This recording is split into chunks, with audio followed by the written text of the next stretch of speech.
What is happening, everybody? The Jammin' John here on another amazing stream that we're about to have here late tonight. We're going to be doing Lyney's Story Quest. Now, last week we did Baizu's Story Quest, and man, that was a good one. That was a really good one. But this one right here, after the first act of the Fontaine Archon quest, having witnessed that and witnessing like all the stuff with Lyney and Lynette, I really can't wait for this. I really cannot wait to like get into this and check this out. It's going to be so much fun. All right, so let's see. I've already sent out the link so that other people can come in and watch it. So it should be pretty nice. Just checking some things out real quick on the stream. Oh, yo, taco. Kimchi. Okay. I've never heard of that before, actually. No, I've never heard of that before. Yeah, I don't believe I have. I don't believe I've ever heard of kimchi before. Alright, so before we get into this story quest... Oh, I gotta show something to you, Taco. I gotta show you something real quick. Do you notice anything different about my Ika? Notice anything different? Oh, okay. I've never heard of that before, I'm sorry. What's different about it? That's right. That's right. And look, and look, and look. Silly Uh-oh. churl, Billy churl, silly Billy, hilly churl. Woo! Hotel and Ika both for level 90. Yeah, finally did that. Did that last night. It was pretty nice. Took a while. Took a while to do that. So I figured I would show you that the hard works of my labor, pretty much. Okay, so before I get into the story quest, I just want to go over some things real quick as we are getting ready to wrap up version 4.0 and getting ready to enter 4.1. So, at the moment, of course, with the banners, Zhongli, Child, and the weapons banners, they all have 2 days, 15 hours, and 5 minutes left. So, if you haven't wished on Zhongli or Child's banners and you really want to, now's the time to do it. You don't have much time to go. After these banners are done, we will enter 4.1 and we will have phase 1, which will be Nouvelette and Hu Tao. Oh, lordy. And then phase 2 will be, and I know I'm going to butcher his name because I completely forgot how they pronounced it in the trailer, but I'm just going to say what everyone's been saying. Rhea Fisley, and then I believe Venti is going to be the second banner on phase 2. Honestly, I'm going to pull for Nouvelette. I'm going to pull for him. Hope I get him. But if I do get him or lose the 50-50 either one, I'll just stop and just save my primos for the whenever Farina or Fossilor comes out. So yeah, I'm definitely going to skip Rhea Fisley and Venti's banners. Definitely going to do that. But yeah, you've got 2 days, 15 hours, and 4 minutes to wish on Zhongli, Child, and the weapon banners if you want to do that. Now, concerning the events, of course, you got your ley line because we're near the end of this version. That's got 1 day and 4 hours left, so if you need any materials or anything like that, definitely go and do that as you can. Alright, Taco. That sounds good. Of course, you've got the Fontaine photo event. That's also got 1 day and 4 hours left, so if you haven't done that, now's the time to do that as well. Better get that done.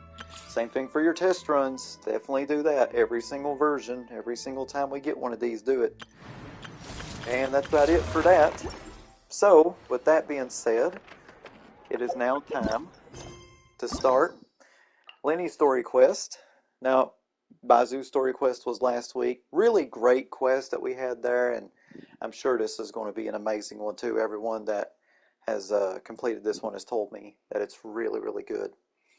All right, so without further ado, let's unlock it here. There we go. And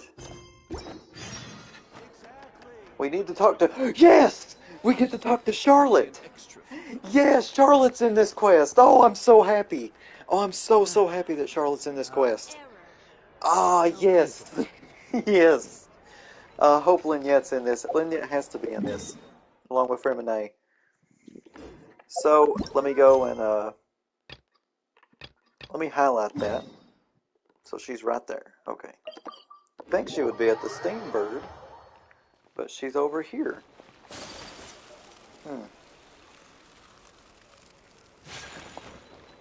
So, yeah, exactly. Oh my God, there she is. Hey, isn't that Charlotte? We're always running into her.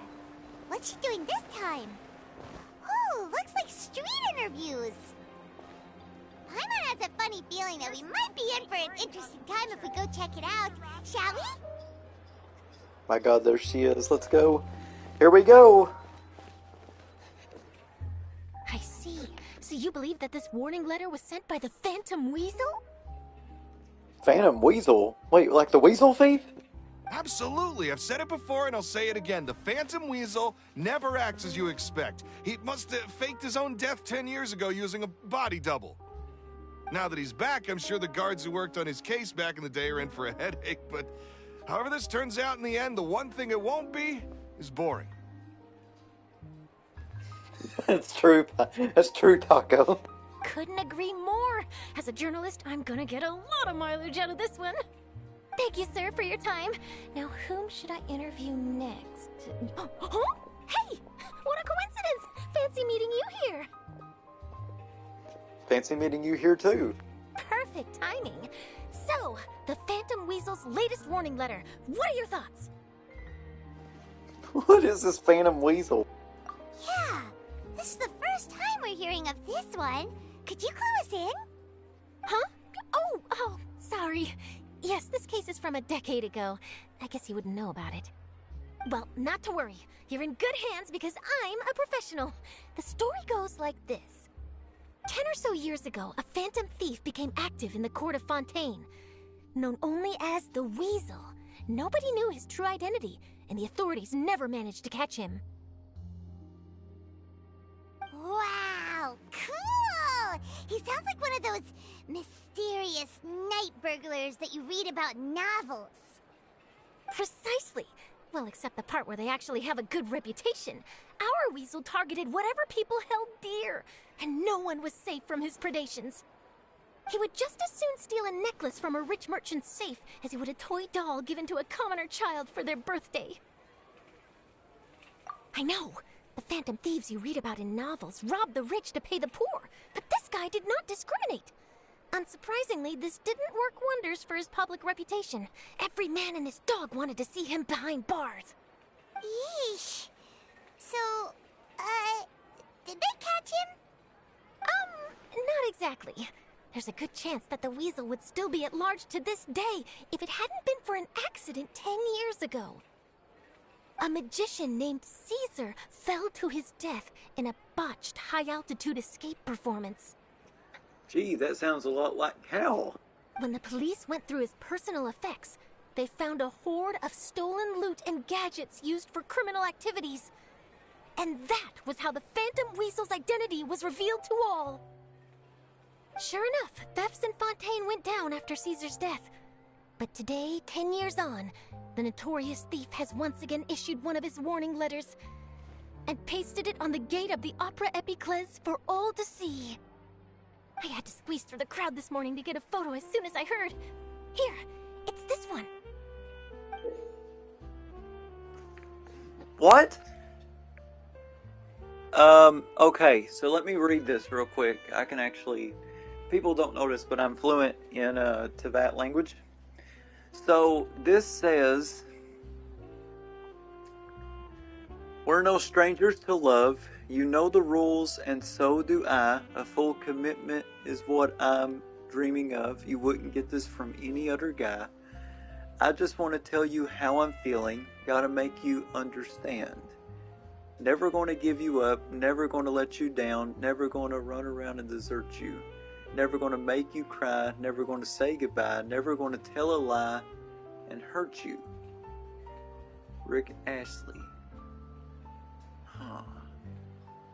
Who in the world could this be? So, this is the warning letter, huh? Let's see what he wrote. 3 days from now, when evening falls, I shall take from you that which you hold most dear at the Opera House, just as you did to me 10 years ago. Paimon, that's not right. I just read it. I just read it. Quit trying to steal my fucking thunder. You don't know how to read. You don't know how to read. Your reading level is preschool.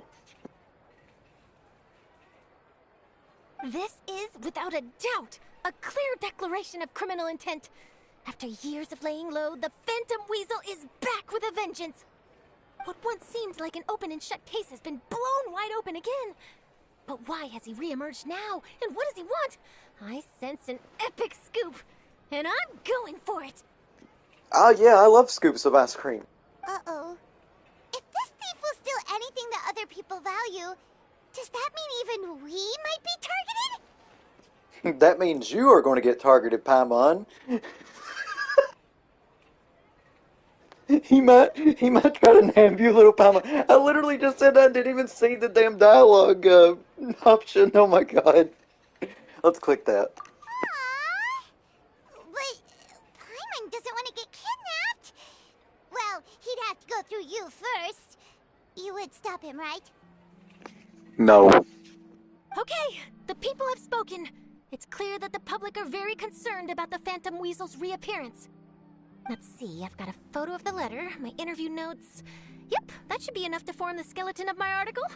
It does feel like something is missing, though. Something exclusive. Oh, Starfield for the Xbox. That exclusive. Who should I interview next?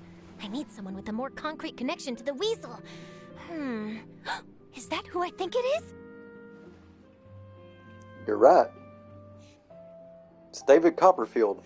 Lyney! Magic, magician, Caesar, the Phantom Weasel! That's it! Let's go interview Lyney!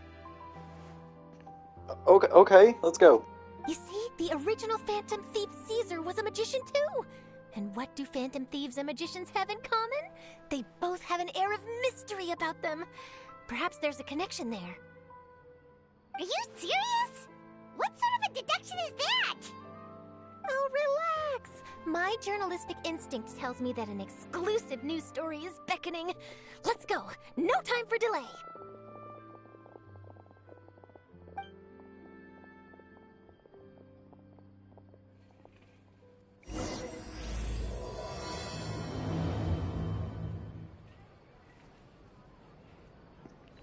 Alright, well, let's go interview Lyney.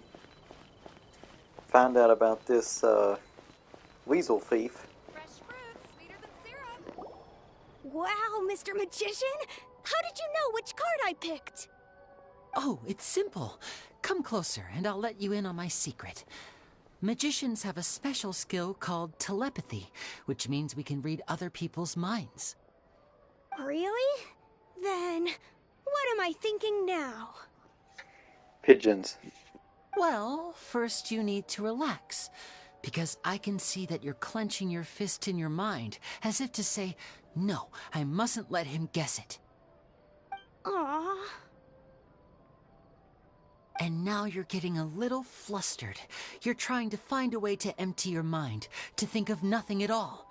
But the more you try to hide a secret, the easier it'll come out. Oh wow, that's a wild combination.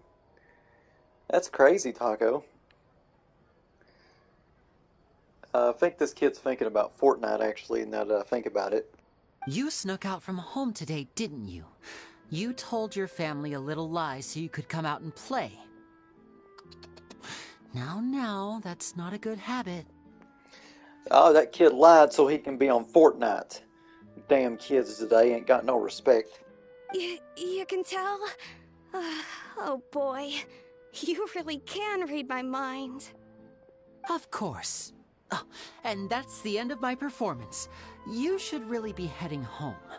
Remember to apologize to your family, all right? They must be worried about you. All right, got it. Bye, Mr. Magician. Wait, kid, you gotta be hydrated. He's already gone. Hey, Lyney? Why, hello. We meet again. Are you looking for me? What's the situation? Well, why don't you guess, Mr. Telepathic? Oh, please. You didn't believe that spiel, did you? The power of telepathy is quite beyond me. I'm sure that child would beg to differ. Seemed like you were right on the money. That was nothing more than a little trickery. I made an educated guess based on his micro-expressions. That, plus the fact that he was the only kid here without his parents, and he looked as guilty as sin. He made it easy for me. You guys, on the other hand? Let me guess. Don't tell me you're here for the Phantom Weasel, are you? Wow, got it in one! Is this more of your trickery at work? Wait, really? No trickery this time. It was pure luck. His warning letter's been the talk of the town, so I figured that maybe you were asking around about that. Bingo! I plan on writing a column reporting on the latest news about the Phantom Weasel. So, Lyney, what are your thoughts on this infamous thief's reappearance? To be honest, it makes me angry. Wait, why did the music stop? Angry? Why? Oh god, shit's about to go down, I just know it. You read his letter, right? The Phantom Weasel claims he's planning something in 3 nights' time at the Opera House. That's the night I'll be performing there. Yeah, the music stopped because he's angry. Huh. What are the chances? Wait a minute, you don't think he's after you, do you? Yes, Paimon. Well, if he is, then his warning is clearly a direct challenge to me personally. And if he's not, then it's still going to be a huge headache for me. The mere mention of the Weasel's name is enough to scare people off. So once the contents of that letter get out, barely anyone will be showing up to watch my show. But I've been preparing for this for a long time. I'm not about to let him ruin my big day. This leaves me with only one choice. I have to expose the Phantom Weasel's identity before the show begins. Really? So what you're saying is, we might get to see a live duel between a famous magician and an infamous thief? Wow, this has exclusive written all over it! To be honest, I'm not sure if I'll emerge the victor. The Phantom Weasel is a notorious crook, infamous for his inscrutable methods. You're being far too modest, Lyney. I think your magic tricks are even more inscrutable than those of a thief. Thanks for the compliment, though I have to say I don't care much for the comparison. A lot of people liken magicians to thieves because we both have the ability to make things disappear without the person noticing. But there's an important difference that these people overlook. Allow me to demonstrate with a quick magic trick. Here, I have a flower, just an ordinary flower that was picked not long ago. Watch it carefully now. 3, 2, 1. Oh, where the hell did it go? It's gone! That's the question. Where did it go? Therein lies the difference between us. Thieves make precious things disappear, but only magicians make them reappear. If I could now invite you all to check your clothes, there might be a surprise in there somewhere.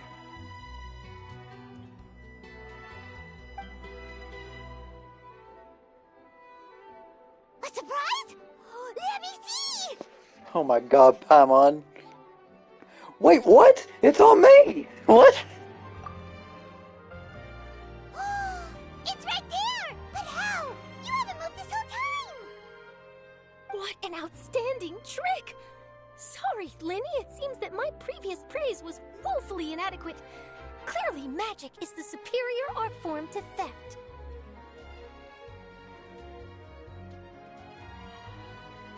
Don't worry, I didn't take offense.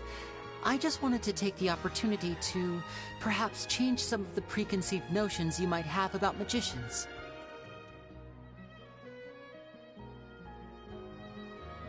Since Caesar's death, a lot of people associate magicians with criminality. It can be quite frustrating. I can imagine. Coming back to your trick just now, might I presume that you are well versed in floral symbolism? For example, magicians often use rainbow roses in their flower-related performances to represent passion and romantic encounters. But you used a Lumidu spell, which, if I'm not mistaken, allude to separations. I'm curious to know if there was any deeper meaning behind this choice? Impressive knowledge. It's no wonder you're such a successful journalist. But I'm afraid I don't know the first thing about floral symbolism. I'm just in the habit of using Lumidu spells in my magic. It sounds like something I should look into, though. I'll buy myself a copy of Fontaine's Floral Language Facts when I have some time. But it'll have to wait until this phantom weasel business is behind us. Well noted. In that case, this brings us to the end of our interview. I, for one, am looking forward to the final showdown between you and the thief. Please feel free to get in touch to update me on any further developments. Otherwise, I will of course see you at your show in 3 days' time, but let's hope the Phantom Weasel is caught by then. If there's nothing else, I'll be off. You've given me lots to work with here, and I've got no time to lose if I want to write that exclusive piece. I'll see you all later. Oh no, Charlotte's leaving.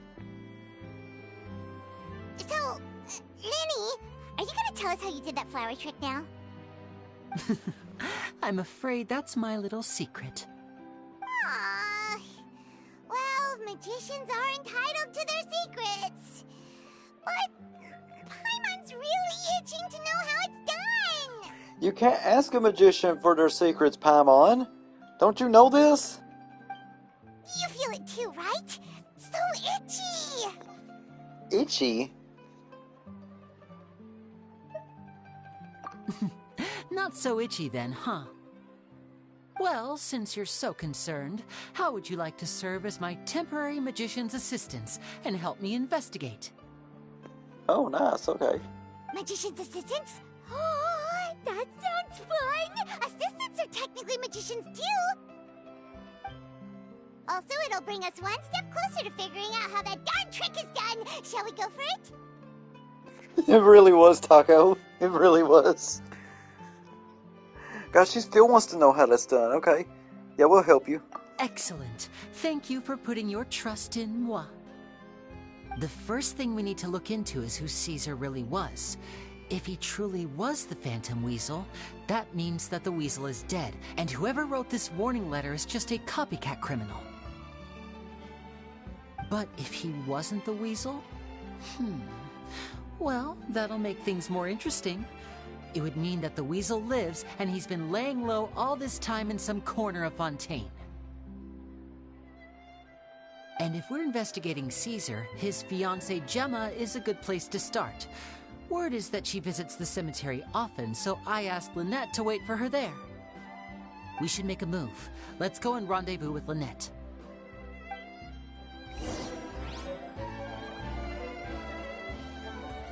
Oh, wait a minute. Did I really?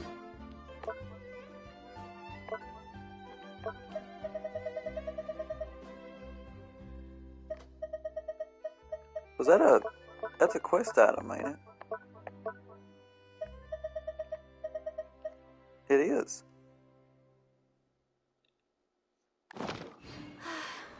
Okay, I only wish so we life need could to be go as to the leisurely as this a little cemetery. more often. All the way over here near Poisson. Alright. I can't believe we get to see Lynn yet.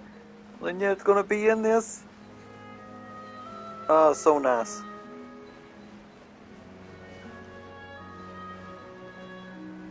Right, this looks like the place. Just drop down here. Here we go.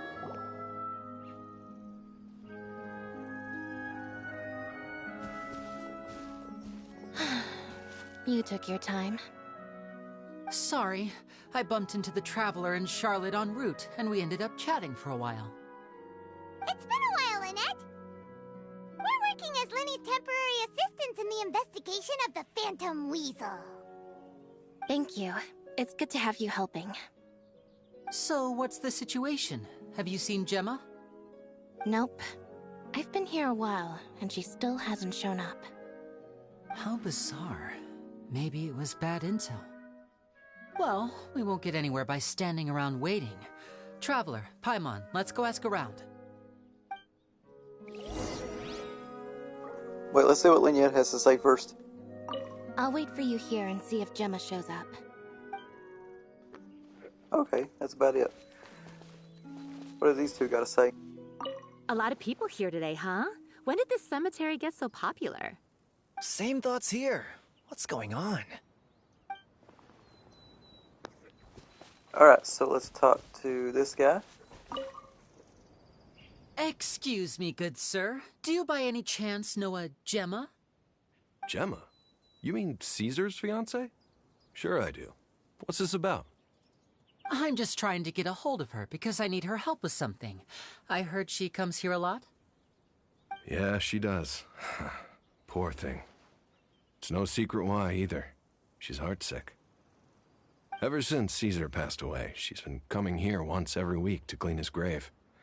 Often, she just sits there in front of his headstone, lost in thought. Sometimes she talks to herself. I asked her what she was doing once. She said she wanted to speak to him again. She knows he's gone and can't hear her from the grave, but she just likes to spend time there, telling her fiancé all about how her life is going. And she's been doing this ever since Caesar passed away? Oh, so 10 years. Wow. Their love must have been really strong. I'll bet. Caesar's reputation fell apart after his identity was revealed, so no one else visits his grave. Gemma's the only one who still thinks about him after all these years. I don't know if the mind lives on in the waters after death, but if it does, I'm sure Caesar must be grateful to have someone who remembers him fondly. If I'm honest, I think this is all so unfair to poor Gemma. Her fiancé was a low-life crook. He doesn't deserve someone like her. Anyway, all of that said, she's running later than usual today. Normally, she'd be sitting in front of his grave by now. I wonder if she's okay. Well, that's everything I know, I'm afraid. You might have more luck asking some other people. All right, well, thanks for sharing all of this with us. We'll keep asking around. You're welcome. I just hope she'll be able to move on one day.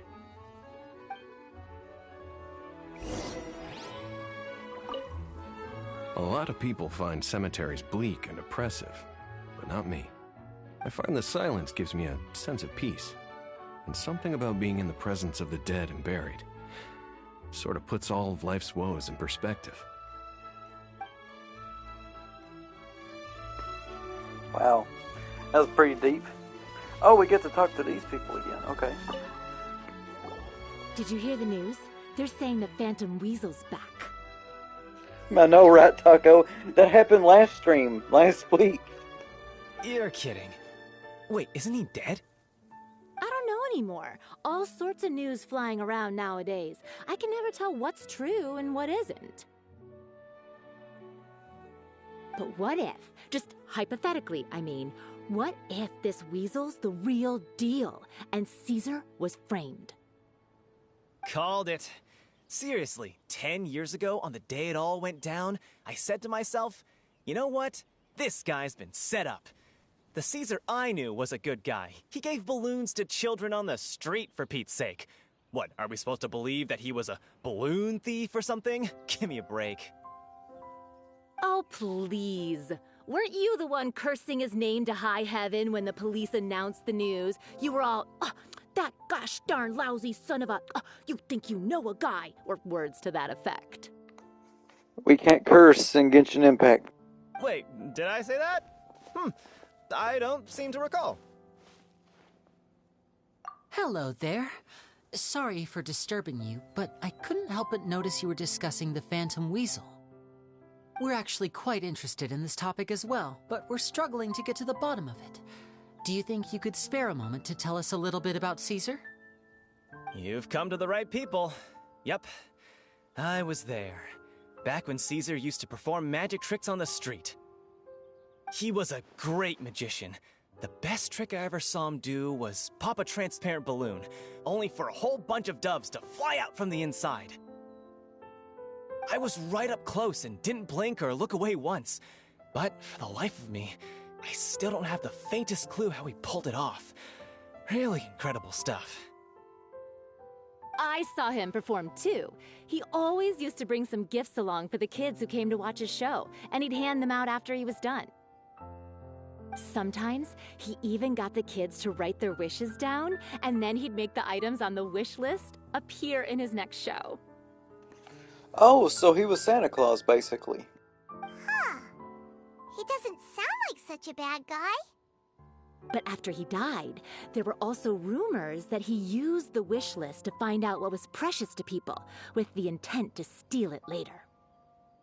As I'm sure you know, the Phantom Weasel would steal just about anything from anyone. Just like Santa Claus. Whatever the case, now that the Weasel is back, Caesar's become a hot topic once more. I bet Gemma must be pleased. If Caesar's name gets cleared, maybe it'll finally give her some solace after all this time. Oh, speak of the devil. That's her over there. If you've got any more questions about Caesar, she's definitely the one to ask. So that's Gemma. Is it just Paimon, or does it look like something's wrong? Wait, it looks like she's injured. Come on, let's see if she's okay.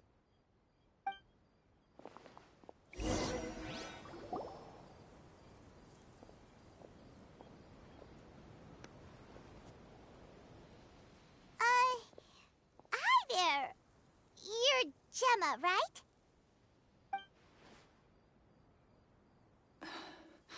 Who's asking? Don't be afraid, we mean no harm. It looks like you're injured. How bad is it? Thanks for your concern, but you didn't answer my question. Who are you, and what do you want with me? My name is Lyney, and this is my sister Lynette. My name's Paimon, and this here's the Traveler. We're investigating the Phantom Weasel. I'm so shocked that she didn't say Paimon's Paimon, because she usually says that. The Weasel posted a warning letter this morning. If he still lives, that means that Caesar was falsely accused. You knew Caesar better than anyone else. So if you're willing, we'd love to hear what you think about all this. I promise you can trust us. We won't hurt you. In fact, we'll do all we can to keep you safe. I never believed that he was the Weasel. Huh. I suspected as much. Okay, so going back 10 years, do you remember anything strange in the weeks leading up to the accident? Did Caesar have a falling out with anyone, for instance? No, not that I know of. Got it. All right, sorry for disturbing you. If you don't have any more questions, please leave. I want to be alone with him.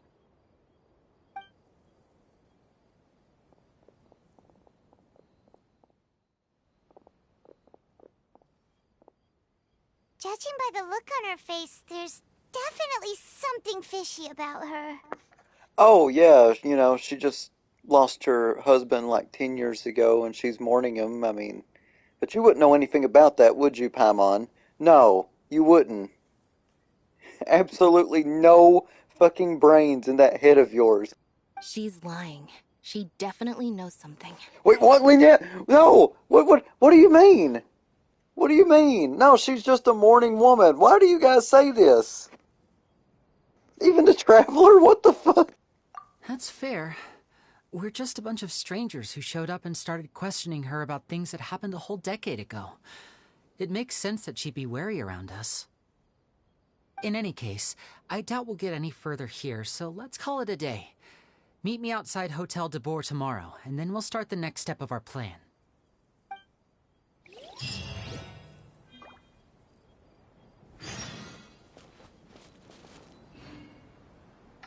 So we gotta wait until the next morning. Oh, I got mail. Oh, it's Fremone's birthday today. How appropriate, since I'm doing this story quest right now. Wow. That's really cool.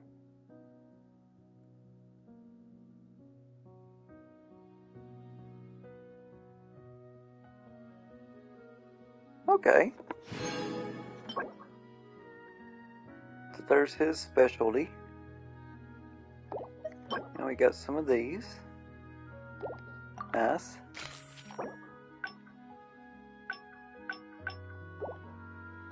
How about that? Alright, so we gotta wait until the next morning.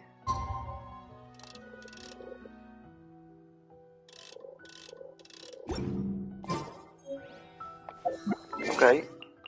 Guess I can do that.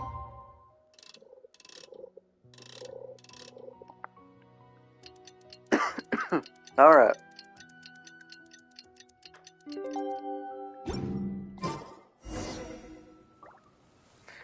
Alright, so we gotta go to the hotel.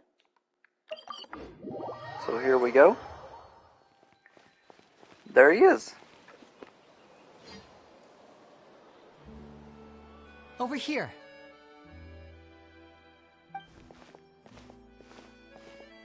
Lynette's not joining us today? I've had her follow Gemma and see if we can make any inroads with her. They should be at a cafe right now.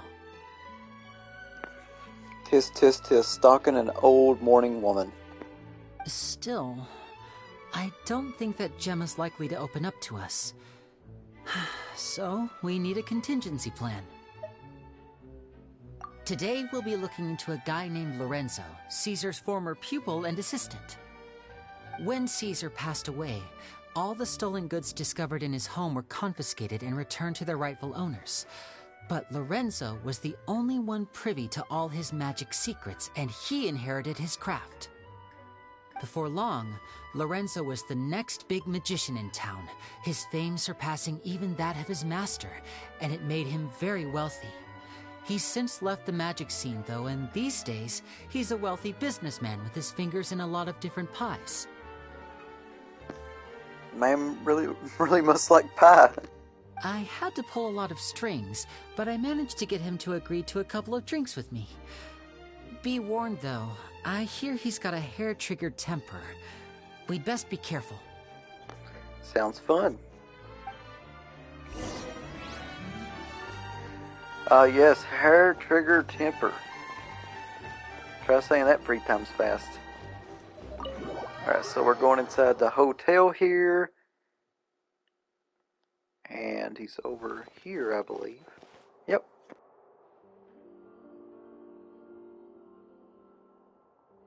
You neglected to mention that you were bringing 2 other people with you. Oh, great. This fucking guy.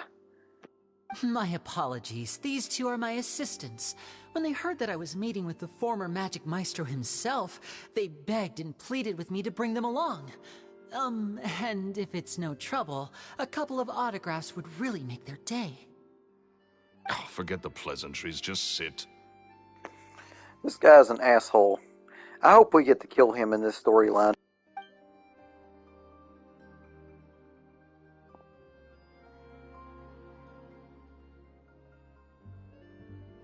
Get a load of this guy.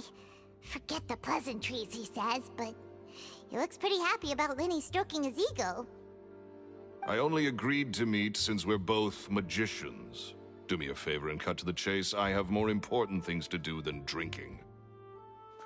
Yeah, just get to the fucking point, Lyney. I've got more things to do. Much obliged, sir. As it happens, the matter I want to address is also related to magic. Yesterday morning, a warning letter from the Phantom Weasel appeared on the entrance to the Opera House. He claims to be planning something for the same evening that I'm scheduled to do a magic show there. As such, I believe that I may well be his target. I have to get to the bottom of this to ensure that my show can go ahead as planned. Naturally, any investigation into the Weasel starts with a few questions about Caesar, who... What is there to investigate? There's nothing to investigate. You're wasting my fucking time, you cretin. Caesar was the Weasel, and he's been dead for 10 years. So what if some sick creep thought it'd be funny to write a warning letter? It changes nothing. Are you trying to tell me you actually bought it? Yeah, did you actually buy it, you fucking amateur musician? Is that the fucking reason why you're here in front of me? He's been fucking dead. He was the Weasel. Don't you know that, you fucking idiot? Please, sir, no need to get so worked up.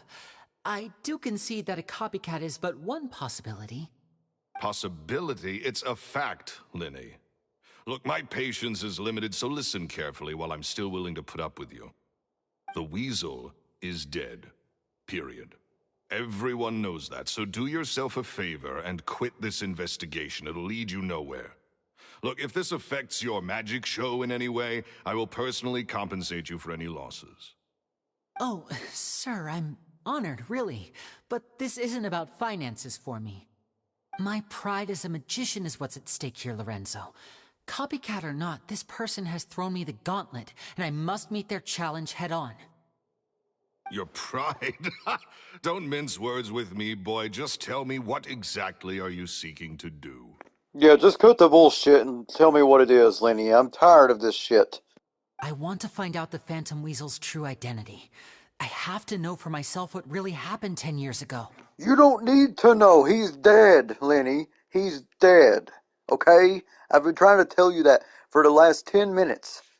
What would that accomplish? And what do the events of 10 years ago have to do with you, anyway? Look, you of all people should know that a magician never reveals their secrets. And in any case, dead men don't talk. So if you really care about your magician's pride, then you'll forget about Caesar and move on. This motherfucker right here is the Phantom Weasel. That is the Phantom Weasel. That's the guy right there. It's not this Caesar guy. It's this Lorenzo guy right here. This is the main bad guy in this story quest. Just the way he's acting and shit, it's very obvious. Uh-oh. This is getting awkward. Lorenzo? Is that? Oh, it is you! I know that big, booming voice anywhere. What's up, my man? Want to grab a drink with me? What the fuck is this? Who is this? This drunk guy just popped up. Another day, I'm busy. Oh, come on. You can't be all business all the time. You know what they say? Live fast, die young. You gotta learn how to kick back and relax once in a while. Who the fuck is this drunk guy? If I wanted your life advice, I'd ask for it. Now get out of my face and go be drunk somewhere else. Sorry, my good sir. I don't believe I've had the pleasure. Oh, hey! Edmondo. He and I are business pals. We worked together a bunch of times.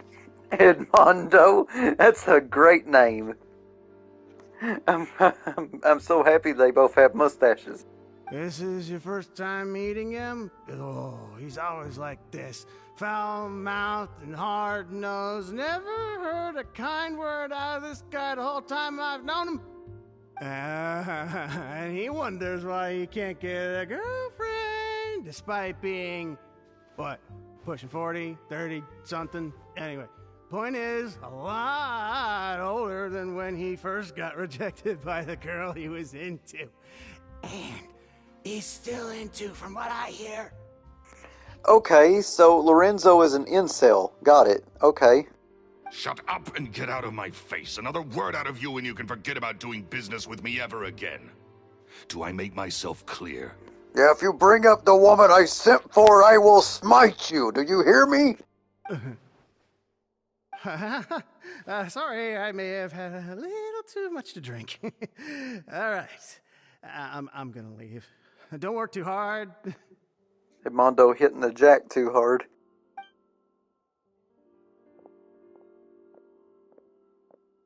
I think it's high time I made a move as well. If you really want to investigate this, Lyney, be my guest. But if nothing good comes of it, don't say I didn't warn you. Oh, shut up. You're the one that's the Phantom Weasel. That guy is the main bad guy of this. I'm going to call it right now.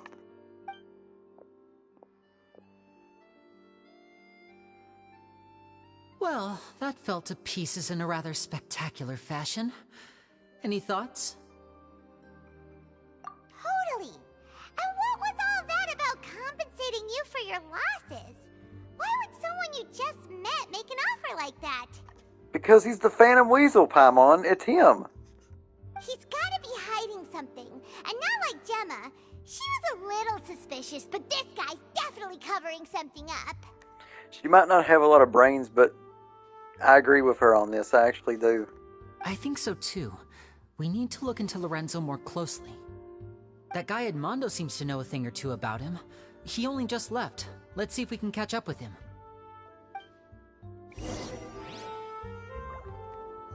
Oh, hell yeah, we get to talk to the town drunk. Oh, yeah, this is great. I can't wait to talk to the town drunk. Oh, there he is.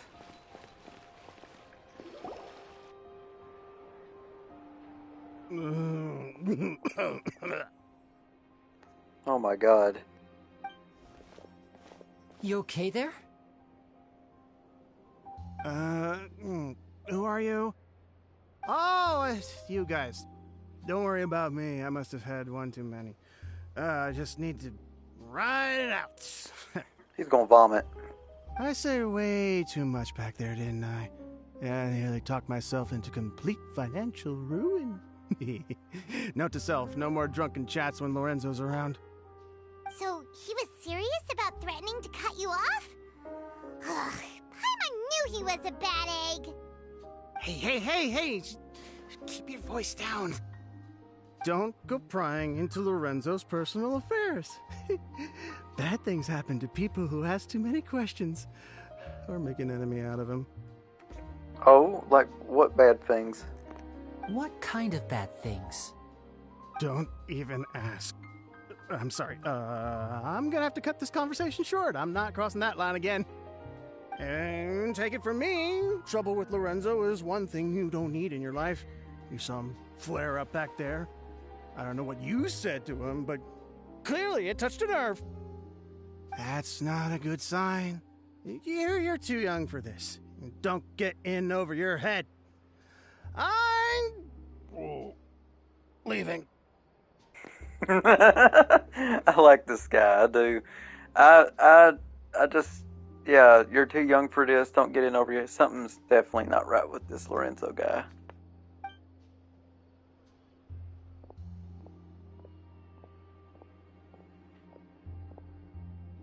And there he goes. What do we do now, Lyney? Shh. I think we're being watched. Someone was listening in to our whole conversation. Who the hell is that back there? I think the mafia is listening in on us, or the government. Don't say anything and don't look back. Any altercation in the city will attract the guards. We'd better take this elsewhere.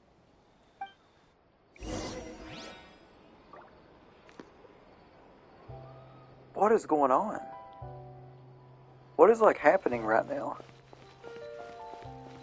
Alright, so let's go all the way over here. and see what in the world that's about. Why is there like, is that like a hitman or something? Like, what do we got going on here? The story's getting good.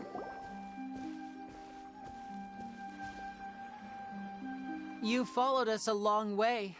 Why don't you come out and introduce yourselves? Shit's about to get real right here. My God, it's the Mafia! And where's your sister? Ain't she with you today? I knew it! I knew it was the Mafia! Look at the name, Smooth Face Pacino? This is obviously Al Pacino. Save us the trouble and go fetch her for us. Let's not drag this out. Oh, wait a minute. Oh, no. Paimon doesn't like the tone of your voice, mister! Who sent you, huh? I like how Paimon hides behind the Traveler. Save your questions, missy. You ain't gonna need answers where you're going. Capiche? Painter De Niro, like Robert De Niro. So we got Al Pacino, Robert De Niro. What's next? Joe Pesci and Marlon Brando? What is this? Looks like we can't avoid this fight. Now, I'm not the strongest fighter, so I hope you're ready to back me up. Don't worry, we got this! Now we gotta take on the Mafia! And voila!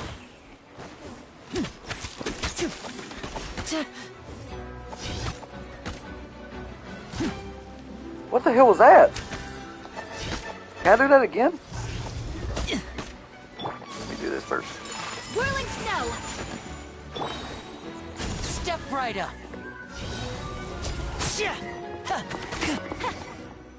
Oh no, I didn't get to do it! Curses.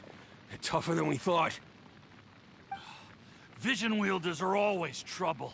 Intimidation ain't gonna work like it did on the lady. Come on, let's scram! Why is Al Pacino and Robert De Niro in Genshin Impact? Hey, wise guys! We ain't through with you yet! Oh, they got away! Did you catch what they said just before they left? Something about intimidating someone else.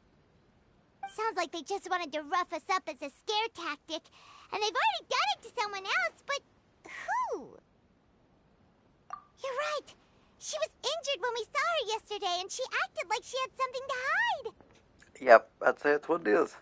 Maybe she was too scared to tell us the truth because those guys had threatened her.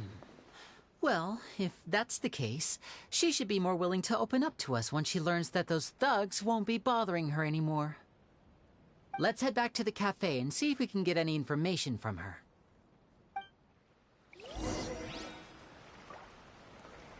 Man, the Mafia roughing up an old lady. Sounds like the actual Mafia. Okay. I'm not sure this is France anymore. I think that this might be Italy. I knew that music sounded like the Chef Boyardee music. I just knew it. I told you, Taco. Oh, here we go.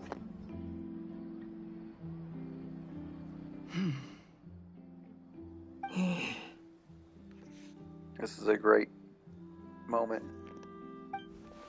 Gemma? You again. What is it this time? We just ran into the men who've been threatening you, and we gave them a taste of their own medicine. So, you can relax now. We're here to protect you. What? Why? I didn't tell you anything. Why would they come after you? Sounds like they're no strangers to you. That's putting it mildly. I know them all too well, and I hate them with every fiber of my being. It's been 10 long years, and still every time I try to look into Caesar's death, they show up and warn me not to do anything stupid. How do I know I can trust you? Do you really think you can get to the bottom of it all? And why are you doing this? I'm afraid I can't reveal all the details just yet, but I can promise you this. I will expose the Phantom Weasel's true identity. Because you see, this is a personal matter of the utmost importance. I give you my word. Trust me. Okay. How can I help you? I've heard that Caesar used to have a magic workshop where he kept a lot of his personal effects. If possible, I'd like to take a look at them. Do you know where it is? The Fleuve Sonde.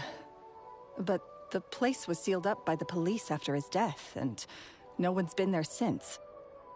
I also know that the Fleuve Sonde is dangerous territory. Lots of hostile groups lurking around. If you're serious about going there, please be careful. Understood. Lynette, you stay here and take care of Gemma. Don't let her come to harm. Got it. But if I'm staying here, I'm ordering dessert. I love her so much, I swear to God. I mean, bon appetit. But stay sharp, too. They're likely to come for you while I'm away. Okay. Alright. Power saving mode off. I'll start taking this more seriously now. Did she just say power saving mode off? What is she, a fucking iPhone? Or an Android phone? What? I need to talk to her. Hold on. With me here, nothing will happen. Oh, man. Whatever you do, please be careful. If anything happens to you because you're investigating Caesar, I'll never be able to forgive myself. Oh my God. Oh my God. I love Lynette so much, I swear. Okay, so we gotta go to Caesar's workshop. Okay.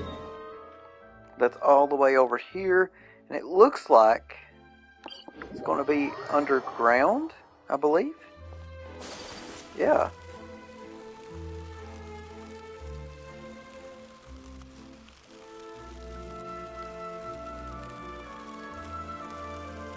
Now, I wonder if this... I don't know if this is going to be our domain for this story quest. But we'll see. So, it looks like I'm going to have to go this way.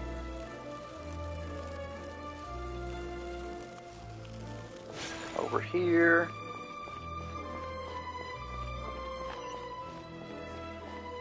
And then... Oh, really? It's in the sewers. Okay. Alright. Let's head on down.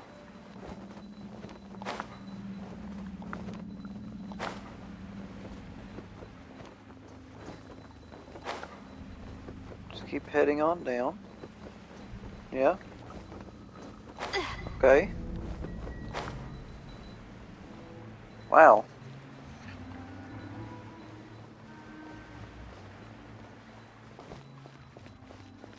He has his workshop in the sewers.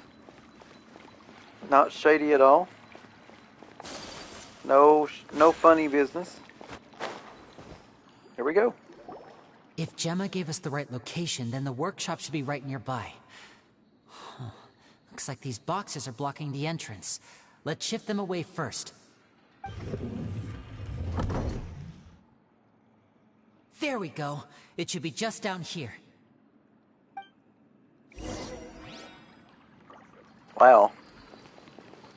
Okay. Yeah, this is the domain. Alright. We got Hotel. Yeah. See, now I set my world level to 6, so, yeah, I hope I should be okay. Alright. Okay, let's do it.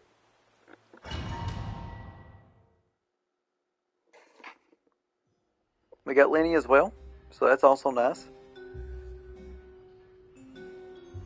Oh.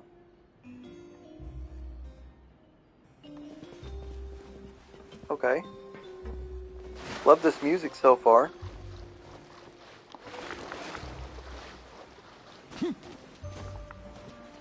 Oh no, what have I done? Oh, thank God. I thought I was stuck forever. Okay, so let's, what does this look like?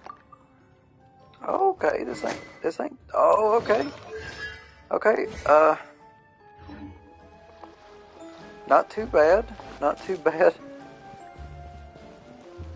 I'm gonna check and see if there's any chests. No, okay. Not over here. No.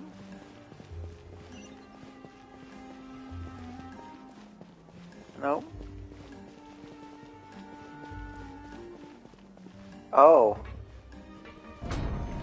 Oh! So this was Caesar's workshop. Nothing suspicious here, just normal magic props. Let's head in further. Okay, we must go deeper. Wow, look at this place. For a domain, this is really nice. Got balloons right here. Yeah. What was that? Oh. Is this one of Caesar's gadgets? Oh. Guess we must have triggered some sort of device. Oh, we gotta attack the puppets. Okay. Hey! That's pretty cool.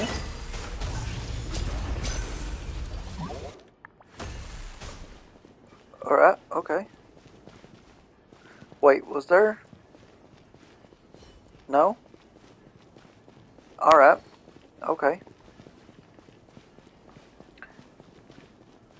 Let's keep going.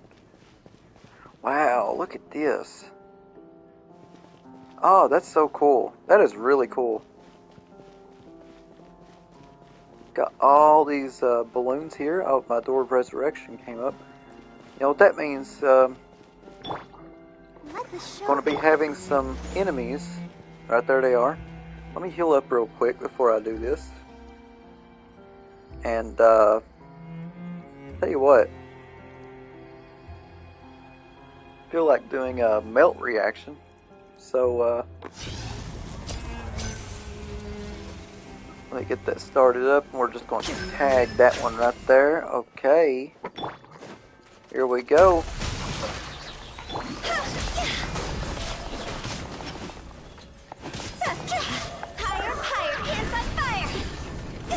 Okay, 31k. Nice. Take flight. Freeze him. There we go. What's this going to do? Look, the doll in the box is glowing. And flying.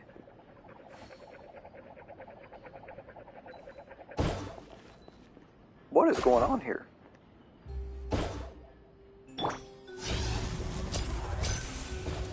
There's something written on the card on this doll.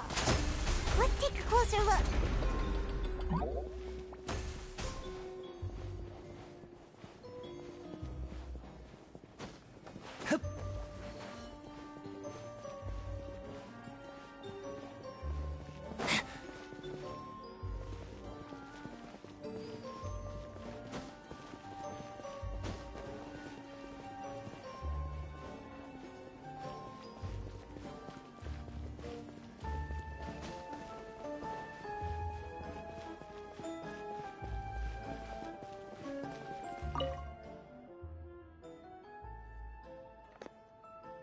Alright, so we looked at all that stuff. I was looking around for a chest, and we came across the wish list. It says, I want a bucket of fried chicken that never runs out. Alright, that'd be nice to own a KFC. I'd like a new bag. There is no such thing as fried chicken that never runs out. There's no such thing as children who never grow up. Nonsense. That's not entirely true. Fried chicken never runs out. It's called KFC. It's called Popeyes. They're open. Yeah, they're open 24/7, right? I believe.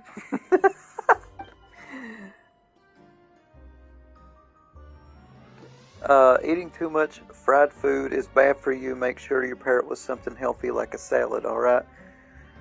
So, maybe a Caesar salad? But, I'm sorry. I'll show myself out now. I'll show myself out the door.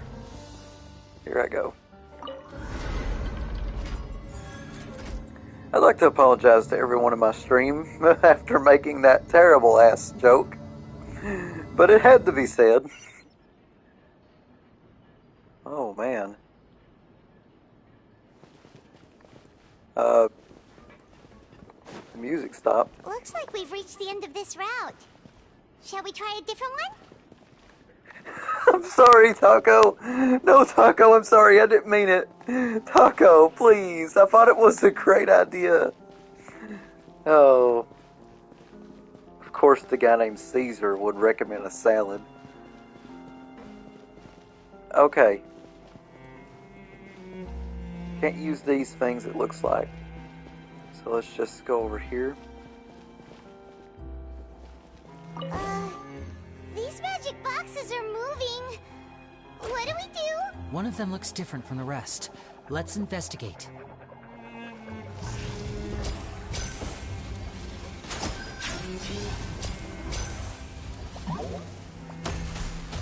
I think I got that right. Yeah, okay. So, there's a bug going on right now that I'd like to tell you. So you gotta hold L2 in for his charge attack. I'm not holding L2 at the moment. I'm just right analog. Like, the game is bugged right now. It's just his attack is charged up, and I can just like walk around and not hold L2 after that cutscene. So just encountered a bug just now. That's pretty crazy. We'll keep that charged up. So it's going to be that one. Just need to follow it. It's not a bug? Hey, it's still doing it. So wait, it's not this one? It is. Okay, I thought that was a bug, my bad. That's actually pretty cool. Yeah, it's just charged up. Let's see if I can do that again, hang on.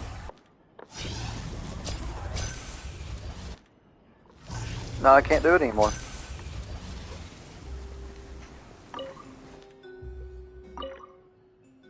I wish my parents would get back together. Oh, that's, now, some of these are going to be really sad. Okay. Okay.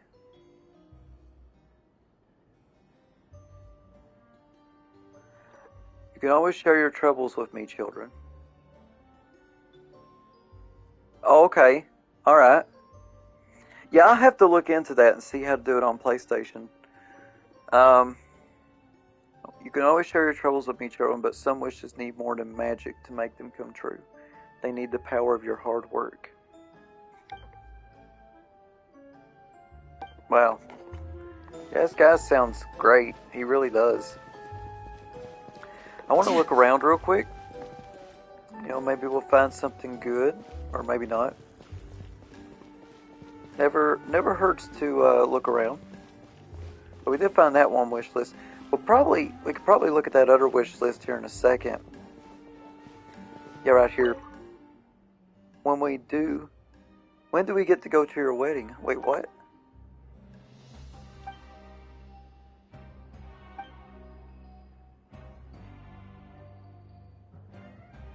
Oh.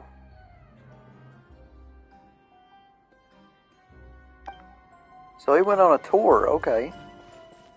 He must have been like very successful as a magician then. I mean, judging by his workshop here, you can definitely, you know, tell that. Okay. Let's go in.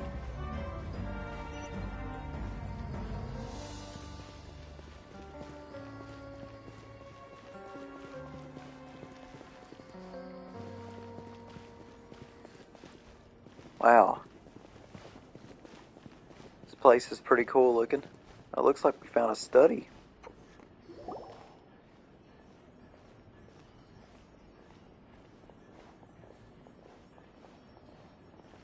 That's weird.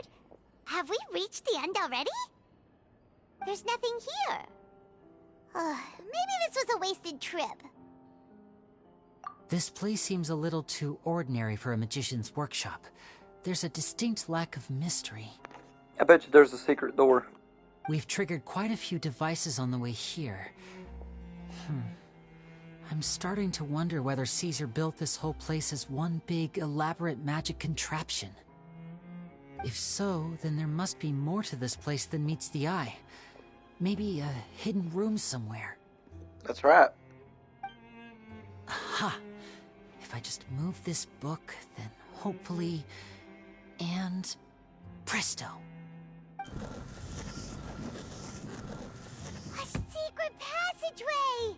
How did you know? I'm a magician too, and apparently great minds really do think alike. Looks pretty big inside. Let's head in and take a look around.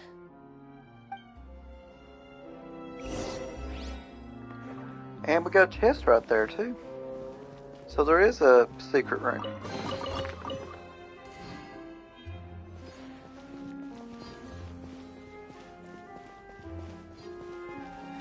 Wow. This place is certainly amazing. Looks like we got some more enemies and a chest. Okay. Rain outlines your fate. Kamisato art. Sumetsu!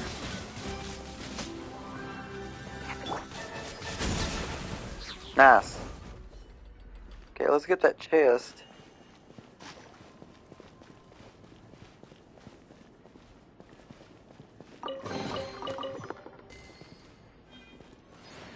Very nice. Anything else I can look for? Nope.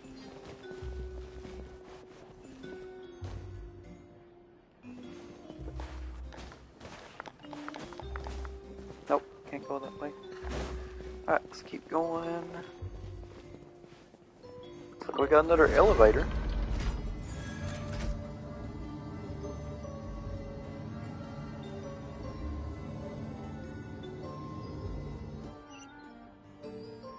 Okay.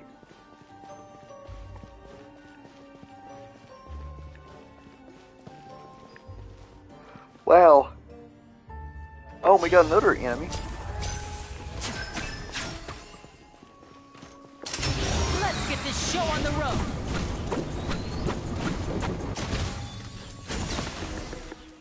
Okay.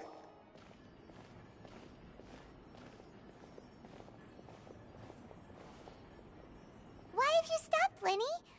Is there some device in that box? Huh. It just looks familiar somehow. Let me check this out for a second while you guys go on ahead. If anyone makes a major discovery, let's rendezvous here. All right, see you in a bit. The placement of this device inside. If I remember correctly... Oh wow, we don't have him as a trial anymore. That's pretty crazy. Alright, well, I guess we'll continue looking on as he does that. Wants us to go up there. But before I do that... Nope, I guess I'm just going up there.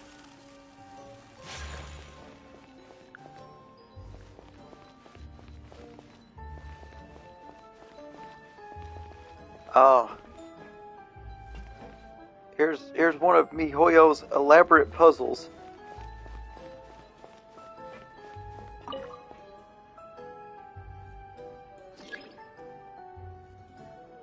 Oh, activate all the magic steps. I'll say one twice. Okay.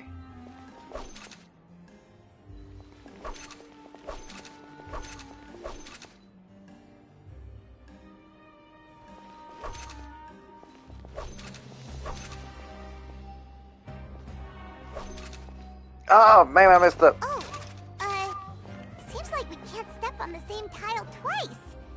Guess we've got to finish it in one run, huh? Alright, let me try this again.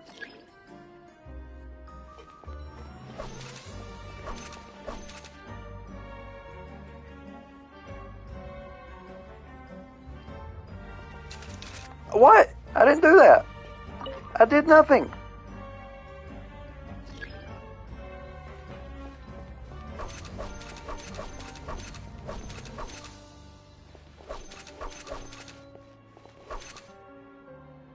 What have I done? What have I done? Oh no, it's cheating. Okay. Think I got an idea. Hear me out. Hear me out.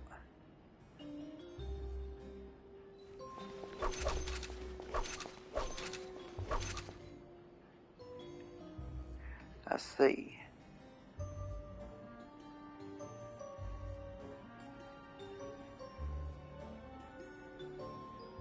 But how do you get those in the back, though?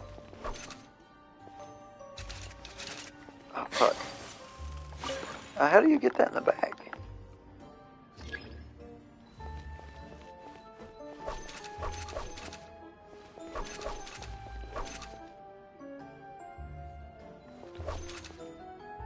Okay,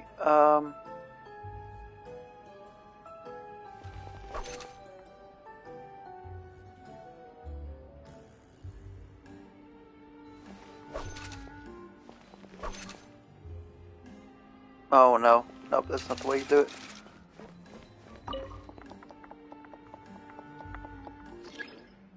Okay.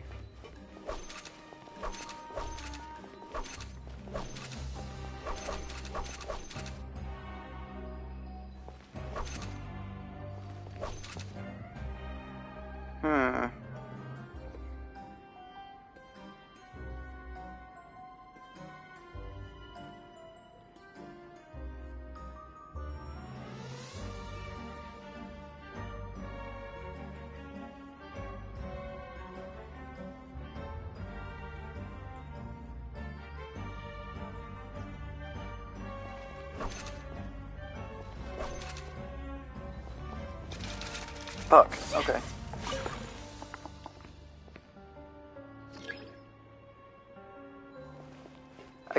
Can I do it this way? I'm just wondering. I can, okay.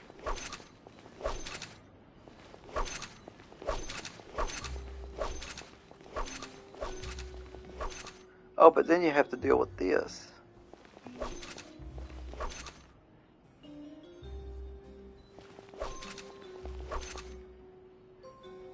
And see, like, you can't really go, you can't use that one down there, because, oh, maybe you can, maybe you can, maybe you can, maybe you can.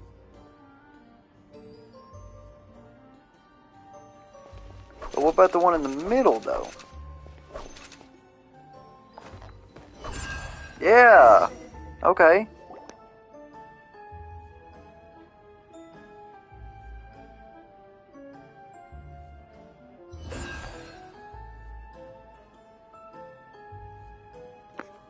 That's going to open up that door. Nice. So let's investigate this room. Wow! There's a hidden room here! Let's see! Oh, this bookcase is full of Caesar's own notes! He wrote a lot about the principles of magic. Whew. Much too advanced for Paimon. Hey, look! Is that Caesar's diary on the table? Now, Paimon, you can't read someone else's diary now. You're not supposed to do that. You know better. Didn't your mom ever teach you that? Well, let's read it anyway. This book's thick as a brick! Let's take a peek inside it, shall we? Alright.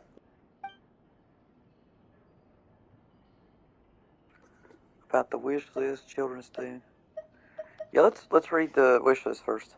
At one of my shows a few days ago, a child asked me how I pulled candy out of my hat. As a joke, I told the kid that the hat has a built-in wish-granting machine. Next thing I know, today a whole bunch of kids were pestering me to pull all sorts of things out of the hat. So I told them another white lie. The machine needs time to power up, but in the meantime, you can write your wishes down. Well, they took me up on that offer, enthusiastically. As I write this, I've only just got back from running around all over town, buying the things they wanted. Boy, are my legs sore. I wound up saving very little this month, but that's not a major issue. I now have a bigger problem. How am I going to hide all these things inside my hat? Alright, so we know for sure that he definitely was not the weasel because he just admitted in his diary to buying the items instead of stealing them. So let's see about this one, the children studying magic. 2 children came to talk to me after today's show. I don't know why they were out on their own. They looked much too young to be unsupervised. I do hope they got home safely. That must be Lyney and Lynette. Has to be. Anyway, they said that they wanted me to teach them how to do magic. It's not uncommon for children to ask this, of course, but I've never seen any of them as serious about it as these 2. I told them that learning magic is very hard work, but that didn't faze them at all. It's like they already knew. And they seemed so committed. I couldn't turn them down. It's definitely Lyney and Lynette. Alright, Lorenzo's issues. It seems like something's bothering Lorenzo lately, but he won't open up to me about it. Surely he's not upset that I agreed to teach those 2 children. I'll have to talk him around. I have a good feeling about those kids. They're naturally talented, and it seems like they're not new to the world of magic. They have all sorts of fantastic ideas. All I'm really doing is helping them develop a more professional standard training plan. They wanted to call me Master, but I told them they absolutely mustn't. Any magician worth their salt could have taught them what I have. They're the geniuses here. Compared to them, I don't deserve to be called any sort of master. With time, I have no doubt that they could become far greater magicians than I. My only concern is why they're so mature for their age. I fear they've had to grow up too fast. I don't dare to imagine what they must have been through. Gemma thinks so too. She doesn't like being around them. Says that their eyes are too piercing. They don't bother me, but then again, I've never been the sharpest tool in the shed. Very, very, very, very interesting. What's this? It's nearly time for me to go on tour. I asked the 2 kids if they'd like to come with me, but they shook their heads. I once overheard them talking about their father and their mission. Sounds like their parents have other plans for them. I guess we'll be parting ways soon. It's only been 10 days since I first met them, but I think that I've gotten a feel for their personalities now. They're very tough, but also very cautious, and they trust no one but each other. This, I fear, is not a good habit to have. They hide things from me too. For example, when I asked them where they live and why they wanted to learn magic, they lied.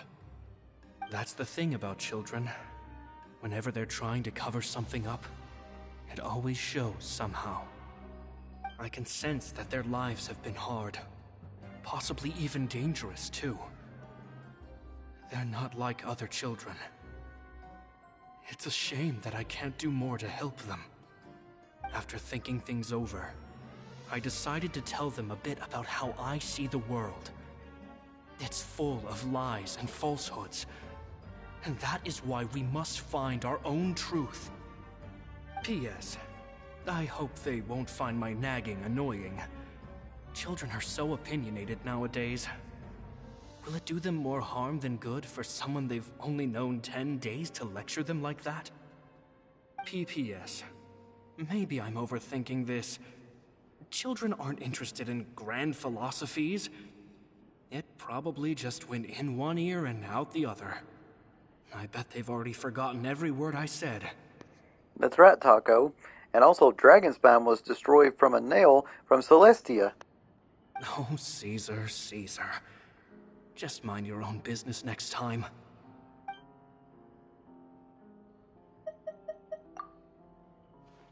Two magic geniuses with a father and a mission, huh? Sounds a lot like he was writing about Lyney and Lynette, don't you think?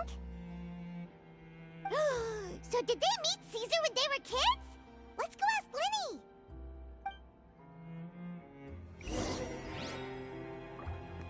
Alright. This story is starting to get really good.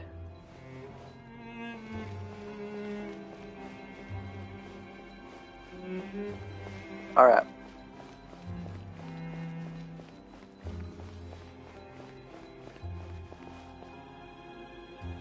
Oh, wait, what, really? Outsmarted by Paimon. Paimon. Here we go. This is going to be great. Lyney? Shh, hold that thought. As I expected, there's a lot of fishy things going on in this place. Fishy? Uh-oh, what have you found? All in good time. Before we go over our new leads, I want to tell you how a high-altitude escape is performed. First, the magician slots themselves into a magic box in full view of the audience. The box is then suspended high in the air, and a short while later, the base automatically opens. At this point, a dummy will fall out of the box, but it looks real enough to grab the audience's attention, and they start wailing and screaming. Meanwhile, the real magician, who has by now blended into the crowd, waits for a good moment to make their appearance and put on a hysterical performance. Oh no! Is that me? Did I just fall to my death? Very vivid description. Paimon can really picture it. And then what? The audience's gaze then turns to the magician, and by the time they realize what's happened, the dummy has vanished, as if everything that just happened was some sort of shared illusion. Of course, that's just how I think the process should work, theoretically speaking. The inventor of this trick never performed it successfully. When the box opened, Caesar was the one who fell out, and not the dummy.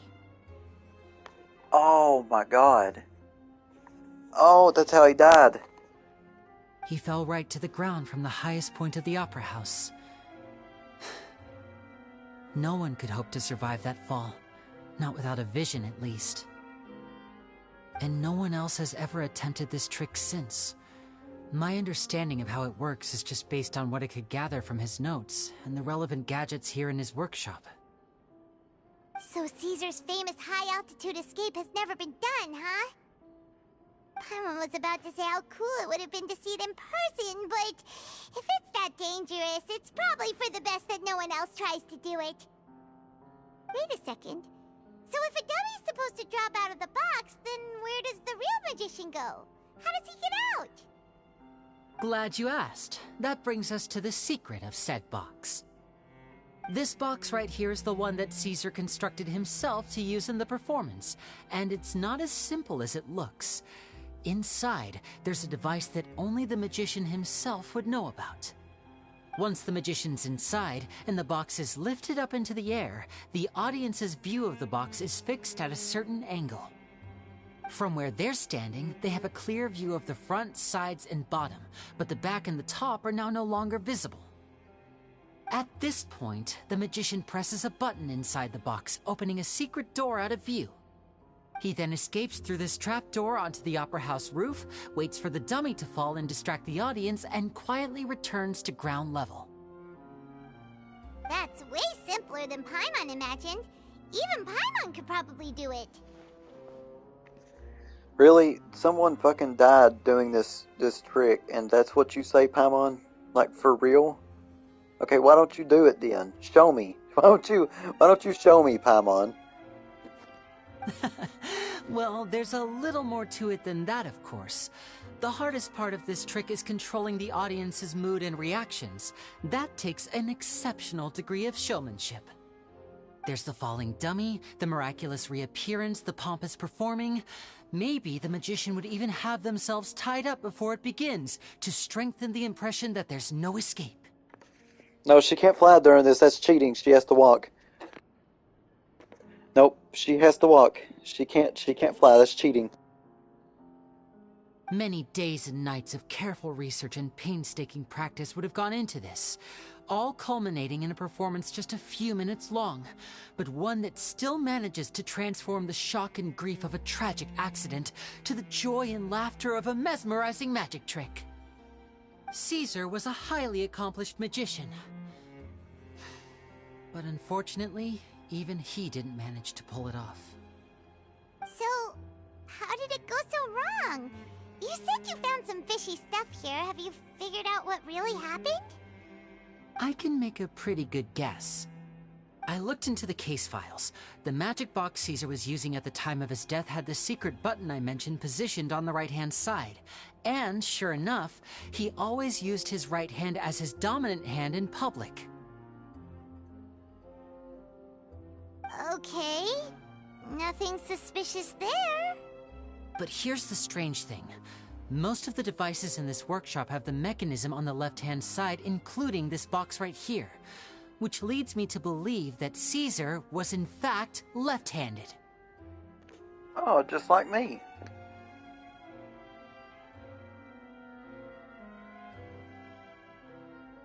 Because a magician can't afford to have their most basic habits stand out too much. People naturally focus their attention on the most important details of the task or situation at hand. But a magician needs to be able to redirect an audience's attention at will, so as to avoid arousing their suspicion. The essence of magic is getting people to believe a lie. If even the truth raises eyebrows, the falsehoods become all the more difficult to mask. And so, Caesar trained himself to use his right hand to align with his audience's expectations. Great magic always requires sacrifices. But in his most stressful and nerve-wracking moments, and when no one was watching, reflex would kick in and he'd use his left hand. That's why he set his gadgets with the mechanism on his left. Exactly. I think that's likely what happened. Caesar would have been under a lot of time pressure during the escape. He'd have had mere seconds to open the hidden compartment, retrieve the dummy, then open the secret door and make a swift escape. But I'm sure he was confident. He would have rehearsed countless times to the point where it was second nature. He'd barely need to think about what he was doing because muscle memory would guide him through.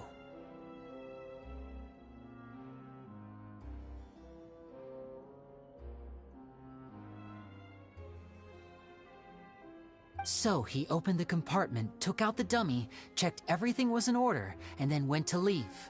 With his left hand, he reached for the button, and suddenly, his heart skipped a beat. It wasn't there. Ah, his reflex kicked in. Much like when you reach for your keys but find your pocket empty, his mind needed a moment to process what was going on. Instinctively, his left hand would keep feeling around for the missing button, maybe for another second or two, until the bottom of the box gave way. With the stakes being as high as they were, just a 2-second delay cost him everything. The authorities would find nothing suspicious and conclude that his death was due to his own error. When in reality, someone switched the boxes, and they did it to murder him. But how would they be able to make the switch without being noticed? That would be difficult to pull off, no? It would have to have been someone who knew that he was left-handed, and who could move his props around without arousing suspicion. Someone who was always by his side. Lorenzo. It was Lorenzo. I called it. Isn't that right, Lorenzo? Told you. I told you. I knew this guy. I knew this guy was a fucking rat. I knew it. I knew there was something wrong with him. I knew it. I knew this guy was fishy. You just couldn't let sleeping dogs lie, could you? There's not a lot of people who'd go to all this trouble for some magician who died 10 years ago. I didn't want to have to do this, you know. Silencing you the hard way just creates more problems for me to deal with. But I gave you your chance. I hoped you'd do what's good for you and back off like the lady, but you disappoint me. Oh, we got the Mafia here too. He's the leader of the Mafia. He's the Don. You mean Gemma? So you are the one who's been threatening her! Yes, although however stubborn she might be, she was never much of a liability. But you people, you never even knew him, but for some reason you just wouldn't drop it. Which is why you can't leave this place alive. Take them out, and make it quick. Do your worst! Alright, time to eliminate the Mafia. Now disappear! What? My apologies. Witness the power of Gugwa. Dog's over!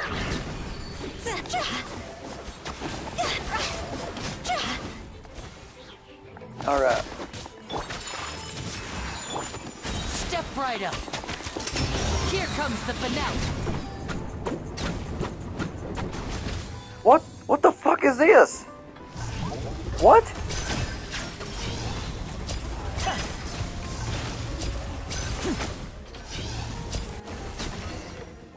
Okay. The mob's running away.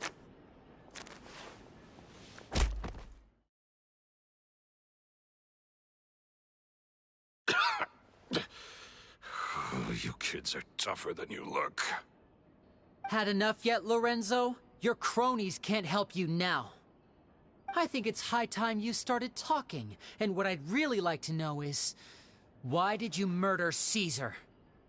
If I had a Mora for every time you said that man's name. Of course you idolized Caesar, everyone else did.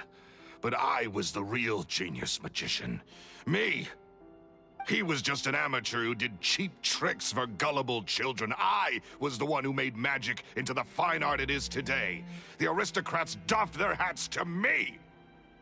So it was jealousy. Jealousy. Hatred, more like. I hated Caesar. All he cared about was his magic.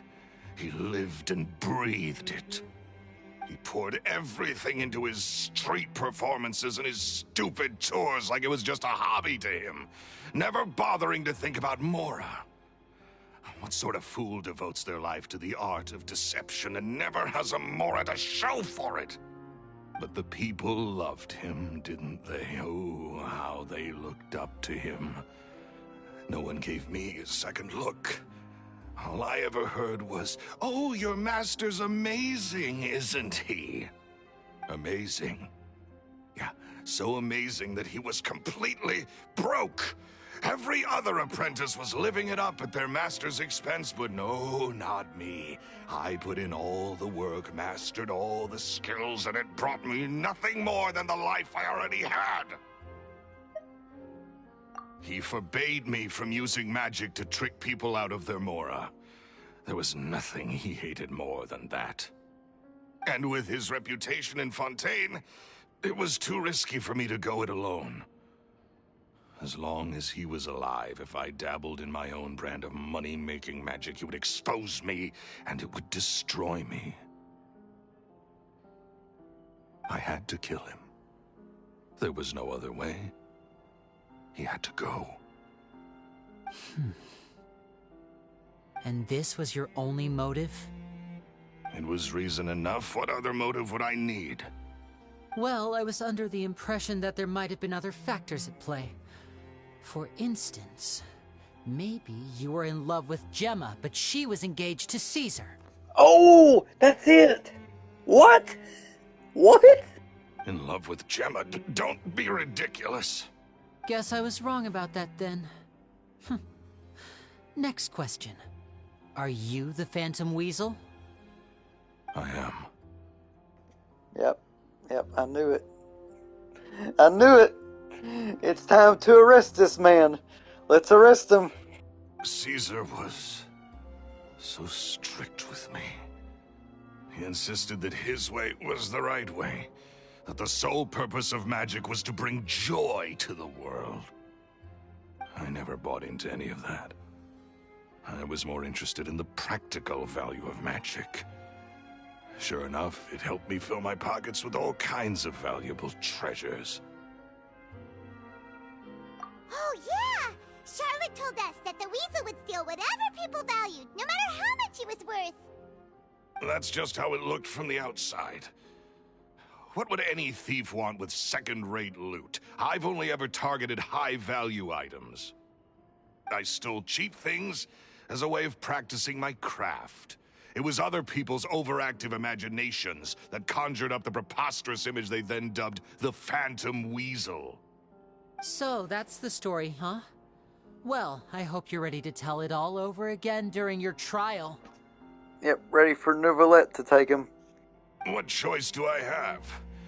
You're a pack of wolves, and you've got me between your jaws. You've seen what's here, and my last-ditch effort to stop it getting out has failed. What else can I do? Take this guy to see Chlorine. So be it. I've enjoyed power and wealth for the last 10 years, the likes of which Caesar could never give me. I wouldn't choose for things to end this way, but I regret nothing. Very well. In that case, I'll contact the guards. Traveler, Paimon, keep an eye on Lorenzo for me. I'll meet you just outside the workshop when I'm back.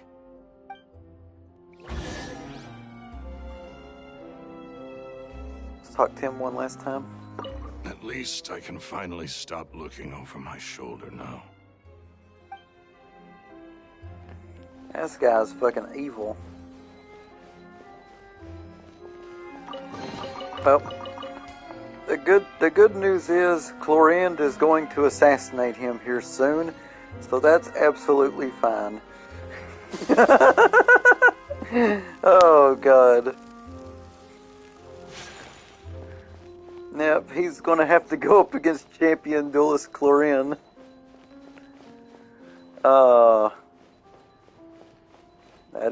That is justice. Alright, let's go.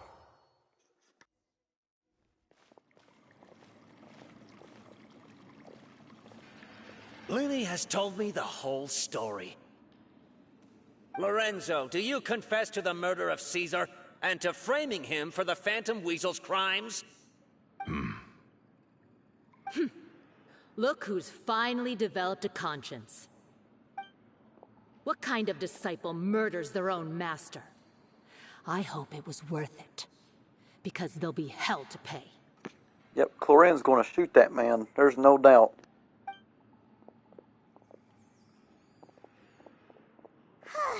Looks like it's all over. What should we do next, Lyney? Should we start preparing for your show? Let me think. Let's rendezvous with Lynette and Gemma first. With Lorenzo in custody, Gemma will no longer have to fear for her safety. Good point. We should go tell Gemma the good news right away. It'll give her some peace of mind for sure. And just like that, the Fontaine Mafia was broken up. Okay, so let me go back there.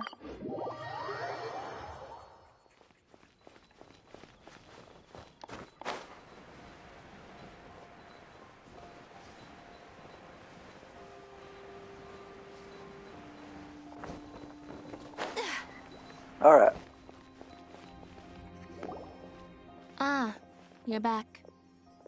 You were so quick. I've only just finished my third dessert. Your third? Lynette, come on, we've talked about this. Everything in moderation. You're not gonna have any room left for dinner now. She's literally a cat. It's fine.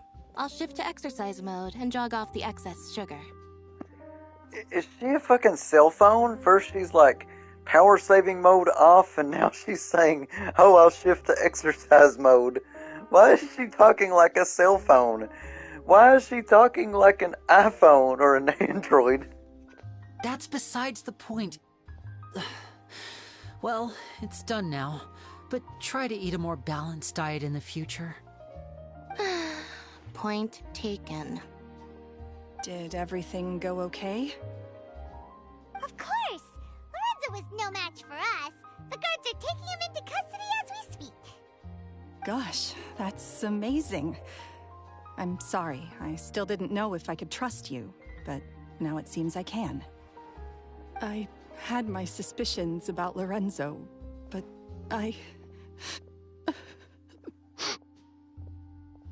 It's okay, we understand. He did threaten you. Paimon would find it hard to trust strangers in your position, too. But you don't need to be scared anymore. Everything's gonna be okay. Sorry. My emotions are all over the place right now. I've been waiting for this day to come for so long.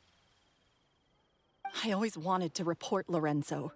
He took all of Caesar's property, which I found suspicious, but I had people watching me all the time, so I couldn't risk looking into it.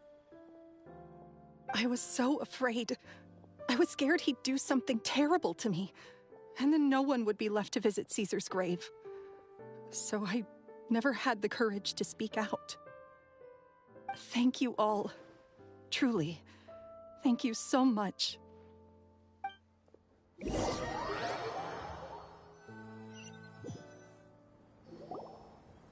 Thank you all for clearing Caesar's name. I never would have guessed that Lorenzo was the real Phantom Weasel.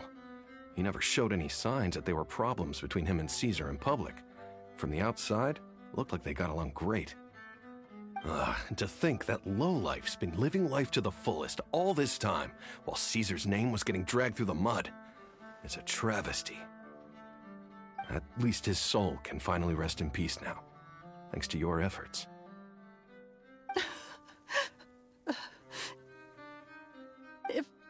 If only I'd realized before it was too late. Don't blame yourself, Gemma. This isn't your fault. Yeah, you still have the rest of your life to live. Caesar wouldn't want to see you spending it feeling guilty. Cheer up, Gemma.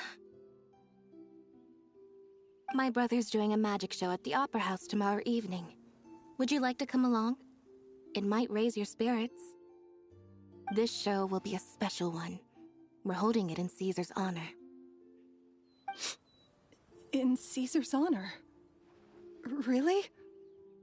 Oh, thank you. I'll be there. Great. We'll see you tomorrow evening. Traveler, Paimon, don't be late. Don't worry, we'll be there. No way are we gonna miss out on a free magic show. Wait, Paimon feels like we're forgetting something. Oh yeah, Caesar's diary! We never found out if the two kids Caesar taught magic to were Lyney and Lynette or not.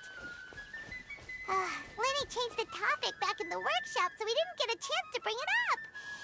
Oh well, guess we'll just have to ask Lyney tomorrow evening. Paimon, that's it. Paimon, yes, they are Lyney and Lynette. Who else do you think it might be? Oh my god, this music. This music. It's not. Come now.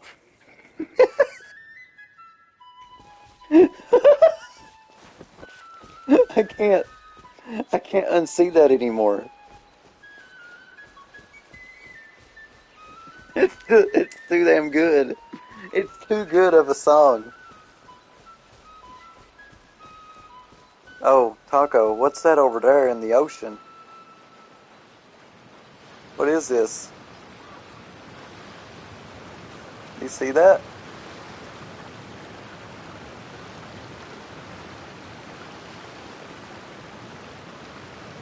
Oh no! Oh god, not again. Oh, oh god.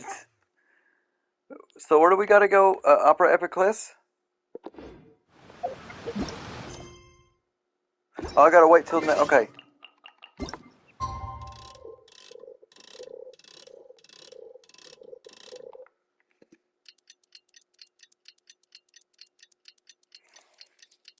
Oh man, this has been a really good story quest, by the way. It's been really, really good. Yeah, I've really enjoyed this.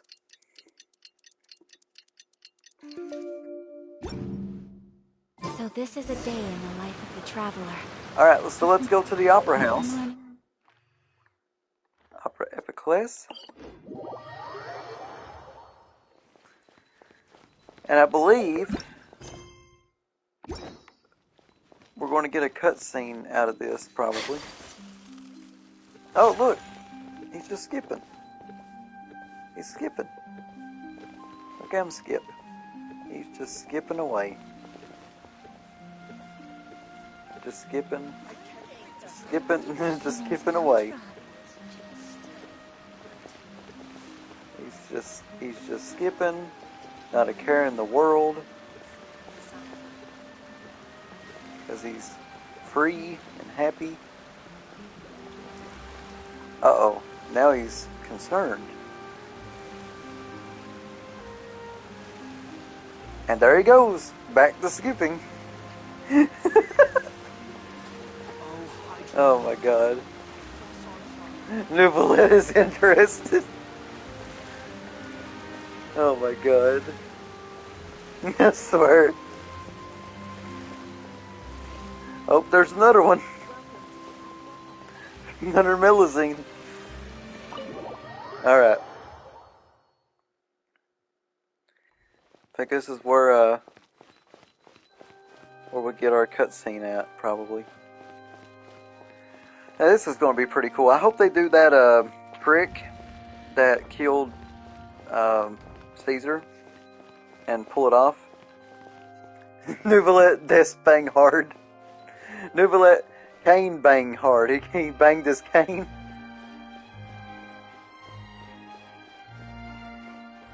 Oh my god. Oh! I just noticed. Look. The Opera Epiclese doesn't have the it doesn't have the thing anymore. It's just, yeah, the curtain's hiding it. That's pretty cool. Oh, Lynette's right there.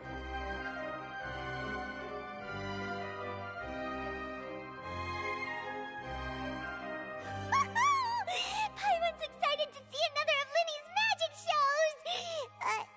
Wait.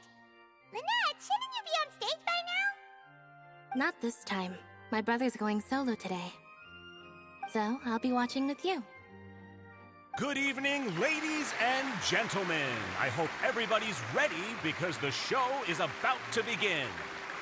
That's right, Taco. What you just said. The great magician Lyney has prepared a spectacular show for us all tonight, concluding with an all-new grand finale that no audience has ever seen before. He's going to do the trick, yes! He's going to do it! See, Paimon doesn't need to sit down. She just floats. Thank you all so much for coming. Now, prepare to join me on a journey through the mystical and miraculous.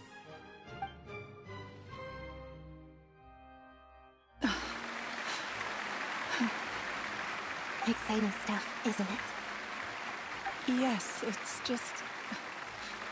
It reminds me of him. No wonder. Caesar was a famous magician too. So, how did you two first meet, Gemma?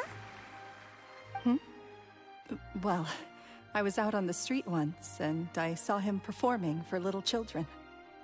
Children love magic, because they're willing to believe in things that can't be rationally explained. Caesar had this amazing way of bringing them into a dreamlike world. And somehow, I felt drawn to him too. So I went up and asked him to do a trick for me. Aw, that sounds so romantic. What trick did he do? It was with a flower. He took it in his hand, snapped his fingers, and it magically appeared on my head. I was so happy that day. No one had ever given me a flower before that. Oh, that's so cute! Actually, now that you mention it, Lyney's done that one before. Is that right? Then I suppose he's a romantic at heart, just like Caesar. So let's treasure the time we have with him. After all, you never know when the people dearest to you might be gone. That's right. It's all over now. Paimon doesn't really know how to comfort you, but at the very least, no one's gonna be intimidating you from now on. You can breathe easy at last, right? Right. Yes, you can breathe easy now, Phantom Weasel. See? Even Lynette says... Wait, what? Huh, wait, what? Huh? Hold on, what? The Phantom Weasel? Lorenzo escaped? Where is he? What do you mean, Phantom Weasel? As Lyney once said, a performer's job is to commit fully to their role and put on a flawless performance for their audience. But once the bag of tricks is empty and the curtain falls, it's time to end the show. The spotlight is no place for someone with no more cards up their sleeve. It's been 10 years, Gemma. Aren't you tired of the grieving widow act? I think it's time to put an end to it. What the fuck is going on here? What are you talking about? Paimon doesn't like this riddle. Traveler, Paimon doesn't like where this is going. Come on, say something! Ladies and gentlemen, I hope you're all enjoying the performance so far. There will now be a brief intermission, after which Lyney will perform the most electrifying act of tonight's show, the one we've all been waiting for. The final performance will take place outside of the Opera House, so please make your way outside in a calm and orderly fashion. The Phantom Weasel never did like public places, did they? Don't worry, this place will be quiet soon. Let's talk somewhere else for now. What in the fuck is going on here? What? What the fuck is even happening right now? What, did she have him, like, killed? What? The fuck is happening here? What?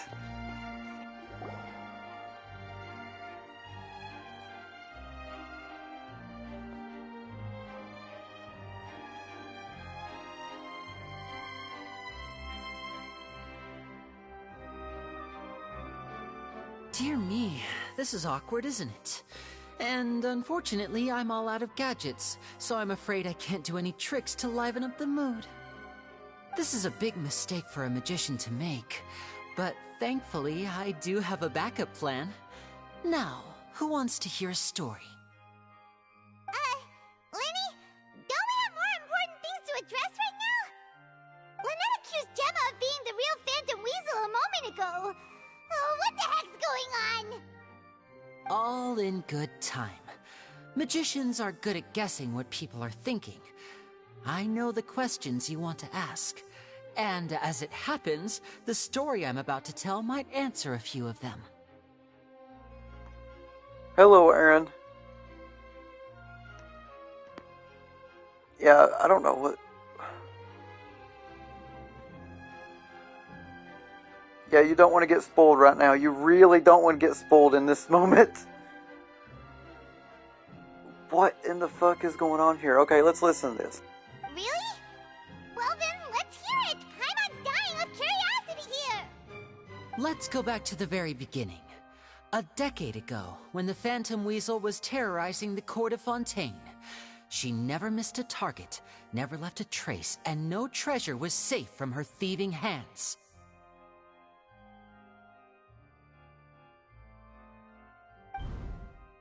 But as her infamy grew, so did the readiness of the police, and her opportunities to act became ever fewer.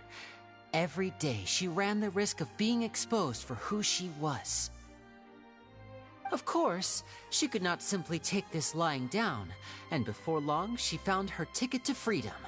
She would create a scapegoat, a false weasel to close the chapter on her behalf. After weighing her options, she set her sights on a renowned magician, Caesar. After all, magic and theft shared enough similarities for people to buy the story when the truth came out. So then what? Being the master deceiver she was, the weasel easily earned Caesar's trust. Now all that remained was to frame him for her countless crimes. But as she was considering how to make her move, she noticed Caesar's aggrieved pupil, and a new thought entered her mind. Maybe I don't need to get my hands dirty after all. At her encouragement, Lorenzo tampered with Caesar's magic box, causing him to fall to his death. What the fuck, man? What the fuck is this? This is the craziest plot twist in a while. Afterwards, Lorenzo seized his master's property, and the weasel set about tarnishing Caesar's reputation. Two co-conspirators committed the perfect crime.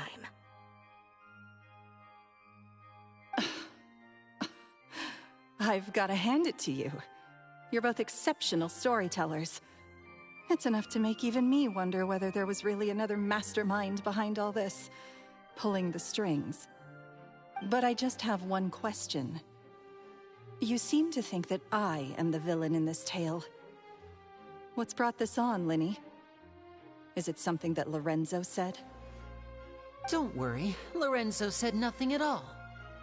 But I never believed that he was the weasel, and in fact, my investigation only made me more certain of that.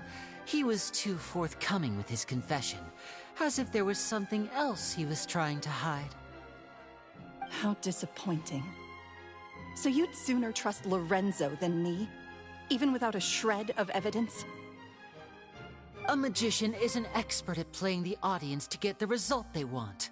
And I have no doubt that you, Gemma, are equally talented in this regard. With a little help from Lorenzo, you put on a very convincing performance.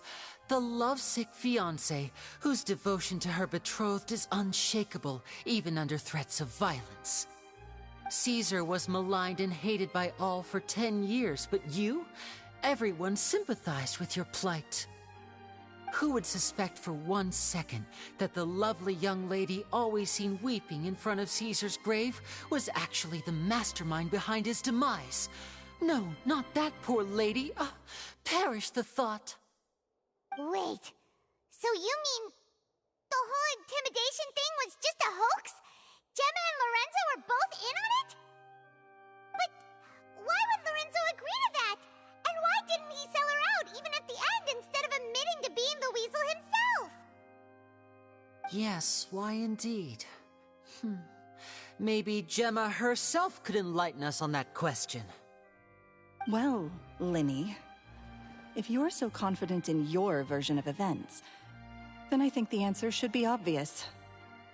Having killed Caesar with his own hands, Lorenzo was plagued by overwhelming guilt. Revealing the Phantom Weasel's true identity would serve no purpose. But if the Weasel remained free, then she could take care of Lorenzo's loved ones. An excellent answer, though sadly a little dull. Is that right? Well, don't let me bore you. If you'd care to change the topic to something more interesting, I'd be much obliged. As a matter of fact, there's one thing I'd really like to understand. Why would the real weasel have targeted things that only have value to other people?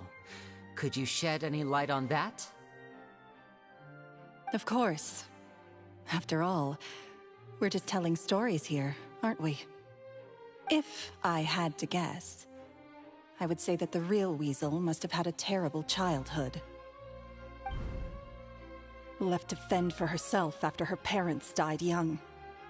Betrayed, scorned, beaten. She'd scrounge waste paper from garbage bins to draw on, using twigs and dirt for lack of ink and pen. She'd sew ugly rag dolls from whatever scrap material she could get her hands on. This was her only source of happiness in life. But it was all she needed, and she was content.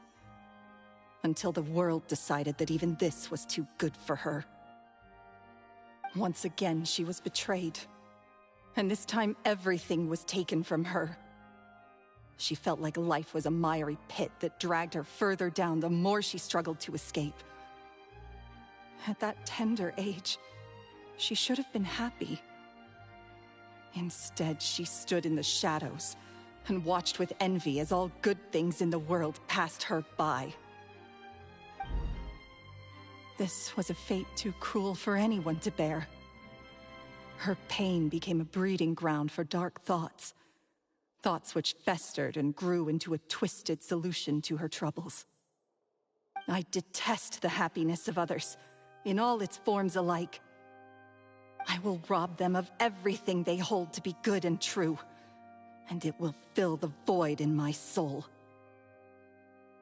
That's some pretty heavy stuff. Yeah, this quest got real dark real fast. Now it all makes sense. Does this story satisfy you, Lyney? Yes, it is quite to my tastes. Thank you for helping to clear up my confusion. Huh. That's right. What drove you to write that letter, Gemma? What were you trying to achieve there? Because without that, none of this would have ever come to light. She didn't write the letter. After 10 long years, I'd hoped that the Phantom Weasel would be consigned to the history books by now. But it seems like someone still wasn't ready to let her finally be at peace. Lyney. Or should I call you the Phantom Copycat now? You were the one who posted that letter outside the Opera House. But why? Wait, what the fuck is going on here? Very sharp, Phantom Weasel. Still as shrewd as ever. Well, no need for me to be coy about it. Our goal was to clear Caesar's name. Oh, it was to trick her, yeah. The most straightforward way to change the public's impression of Caesar was to force the Weasel to show themselves. Yeah, okay. That's it? You had no other agenda? Of course we did. We made it quite clear in the letter, I believe. I shall take from you that which you hold most dear, just as you did to me 10 years ago. 10 years ago? You mean Caesar's death? You met him? Wait. Oh, I get it. You were those two obnoxious kids. It's been so long, and you're all grown up now. I didn't recognize you. He taught you magic back then, didn't he? For what, 10 days or something? And you went to all this trouble. Why? Because you feel like you still owe him something? We remember all our debts, however great or small. 10 years ago, Caesar's reputation was torn to shreds, and his legacy was thrown out. 10 years on, and no one cares what the truth is anymore. But we did not forget, and so we came to find you. And? What exactly did you take from me? I'm still standing, as you can see. Lorenzo has admitted to everything. I'm free. Free? Do you really think so? Caesar once told me that even though the world is filled with lies and falsehoods, we must find our own truth. I think that applies to you too. Truth can take many forms. Prized possessions with nostalgic value, fervent hopes and dreams, and irreplaceable people. Life took many things from you, and those wounds never healed. When they ached unbearably in the dead of night, stealing became your way of numbing the pain. What are you trying to say? I'm saying that for the last 10 years, you've been living a rather uneventful life. Perhaps that's because you found something other than a life of crime to fill the hole? Back to Lorenzo for a second. He murdered his own master, played along with your act, and took pains to make sure any suspicion would be directed towards him. But what did he have to gain from all that? He knew who you were and the things you'd done, and despite that, he was willing to give everything up for your sake. He's the reason that you haven't felt the compulsion to steal in all these years. You're more than just accomplices in murder. You're the only real friends each other has. So I think you know, deep down, that he is the only truth you have in your life. But that truth is gone now, and I guarantee you, you'll never see it again. Congratulations on your freedom, Gemma. Your freedom will cost you dearly. From now on, you'll be all alone in a world full of lies and falsehoods. I do hope you'll be able to bear it. You've still got a long life ahead of you, after all. Gather round, one and all. The time has now come for the amazing Lyney to perform his final act in tonight's show. I'm sure you're all wondering what he has planned for the grand finale. Well, wonder no more, for the answer is a death-defying high-altitude escape. A high-altitude escape? I'm sure you all remember the magician Caesar. This was the very trick that led to his fatal fall, after which he was dubbed the Phantom Weasel. But we have now learned that Caesar was wrongly accused, and that the real Weasel has now confessed to their crimes. Guess that's my cue to leave. Whew. I've been practicing this one for ages now, but I'm still a little nervous. Traveler, Paimon, I hope you enjoy the rest of the show. There may be a lot of people watching tonight, but you alone are my true witnesses. I don't like the sound of that. Lyney, wait. You two hid a lot from Caesar. He went to his grave without ever knowing your secrets. So what about now? Are you an open book? Or are you still the same as ever? You don't have to tell lies to end up isolated and alone. One day, you'll end up exactly where I am today. Maybe then you'll finally understand. You're wrong. I'm nothing like you.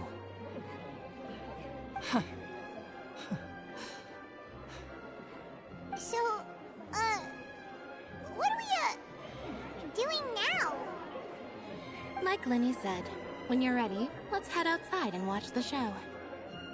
But what about Gemma? She'll figure out what's best for her soon enough.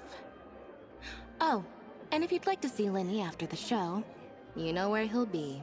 The usual haunt. All right.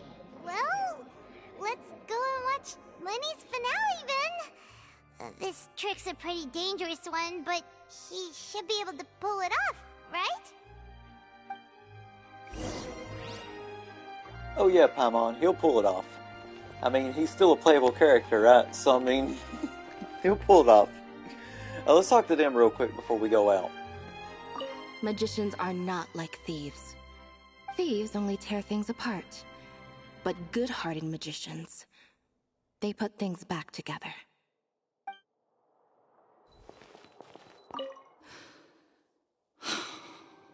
What is my truth? Sometimes I think I'm like a gambling addict. All I care about is winning, and it doesn't matter what's at stake. By the time I come to my senses, I'm left with nothing. Oh, if I had my time again. Damn. I mean, this story got crazy real quick. I mean, it was just went too hard, too fast, and too dark, too fast. Wow. Now, there's so many things I gotta say about this after we're done with this. This is just, yeah, this is crazy. Alright, I think this is cutscene time.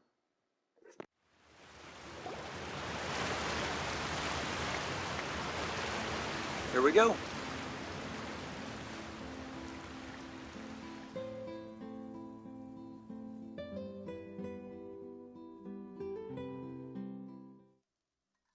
Magic should be mysterious, surprising, and defy logic. Magic is hard work. Every single movement has to be practiced thousands of times. It's alright. We're used to that.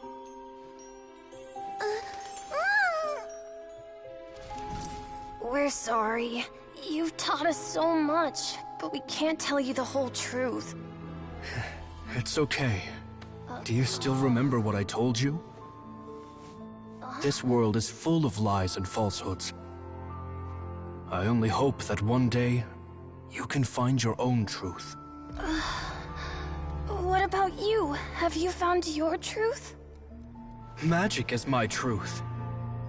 I want to perform a magic trick so great that people will always think of me when they talk about it. For a magician, what greater honor could there be? Look!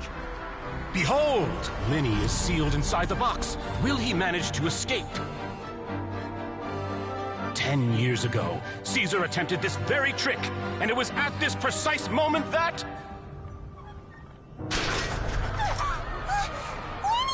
Watch out!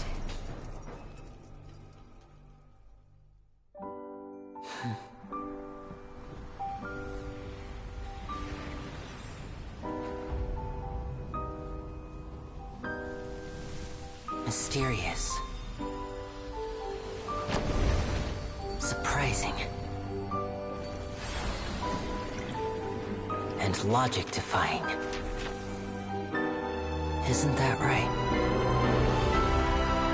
This honor belongs to you, Caesar.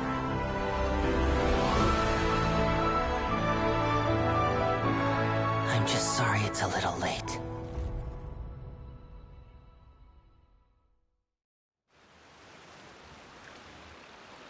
Did you see that?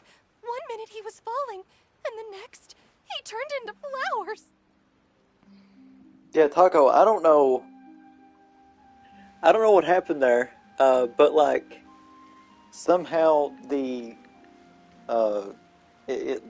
auto mod caught it, but I allowed it. It's okay. It's alright. It's okay, I'm sorry. If you look behind the woman, oh no, it's a melusine. You know what that means. How could he possibly have done that? How mysterious.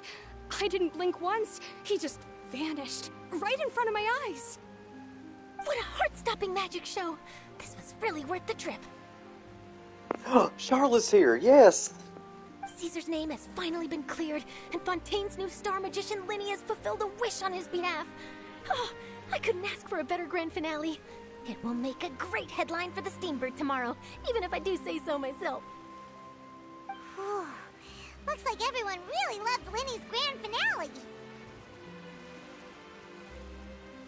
Paimon doesn't see Lyney anywhere. Where'd he go? Oh, Lynette said he'd be waiting for us at the usual hunt. But, where is that? Oh, you mean the one where Caesar's buried? Yeah, that's probably it. This whole magic show kinda seemed like Lyney's way of saying goodbye to Caesar. So it makes sense that that's where he'd be afterward. Alright, let's go look for him there.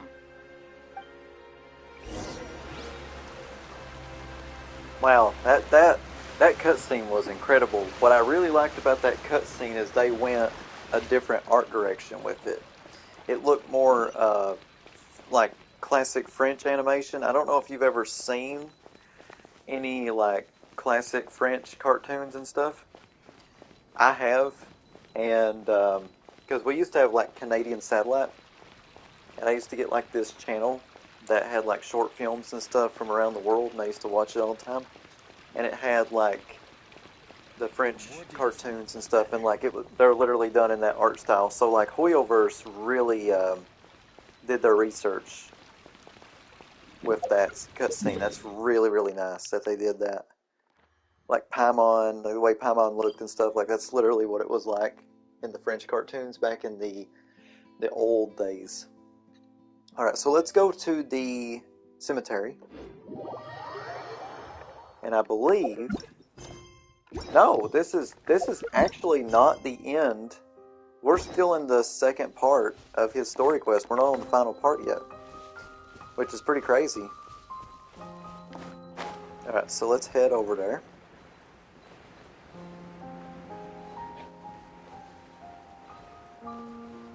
I mean, you would think that'd be like the final part, but no, we're definitely not done with this yet. Here we go.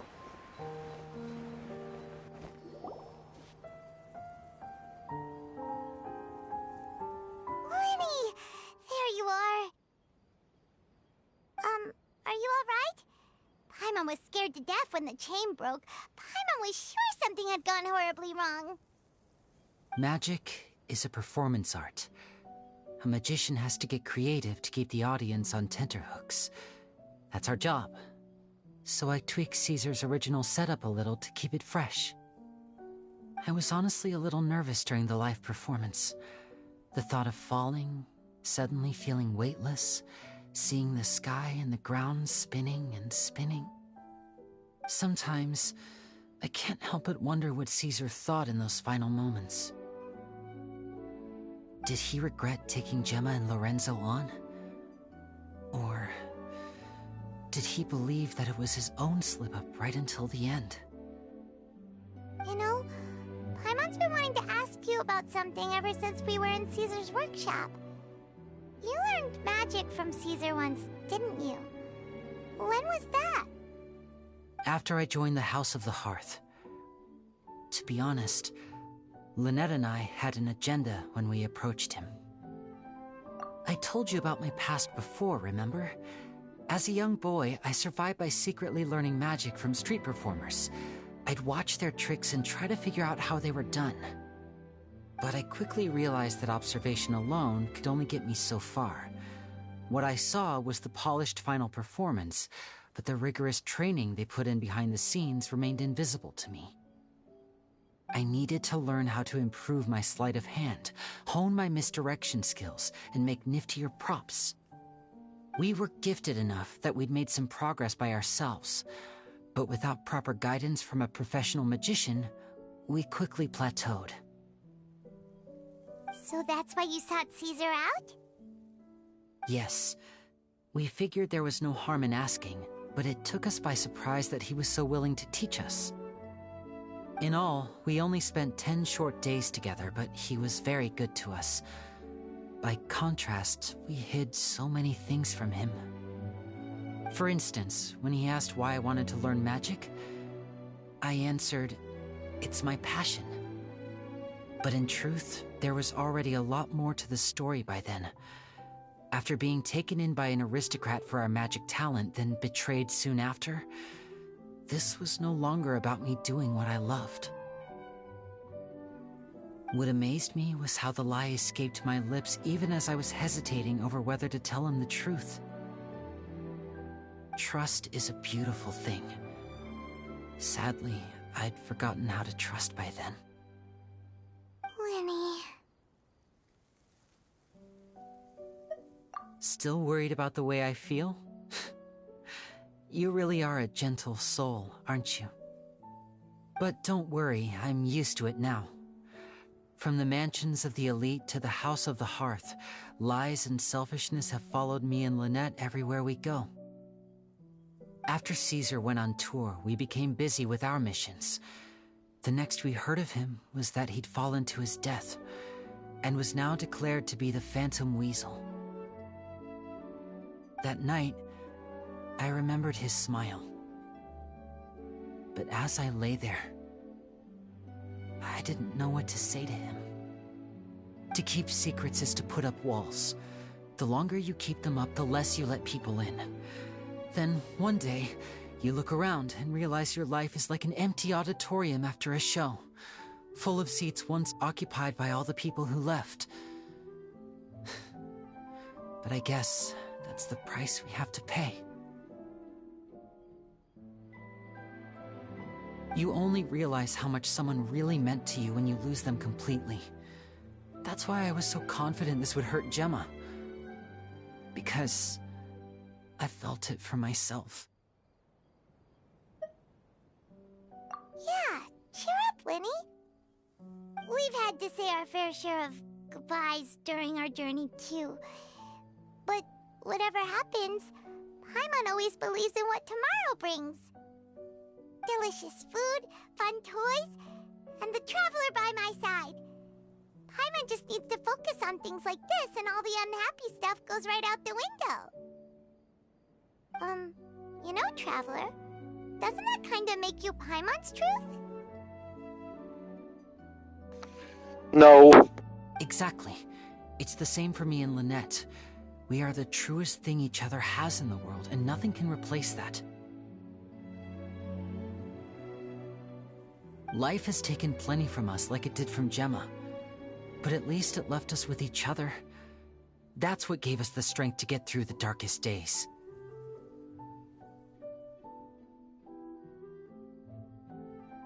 That's why the darkness never consumed me and why it never will. Maybe we live in the shadows too, but we remember every precious ray of light that shines through. All right, time to lighten this conversation up a little. What did you think of the show tonight? Were you happy with it? It was amazing! Paimon just wishes we hadn't been so distracted with the Gemma situation.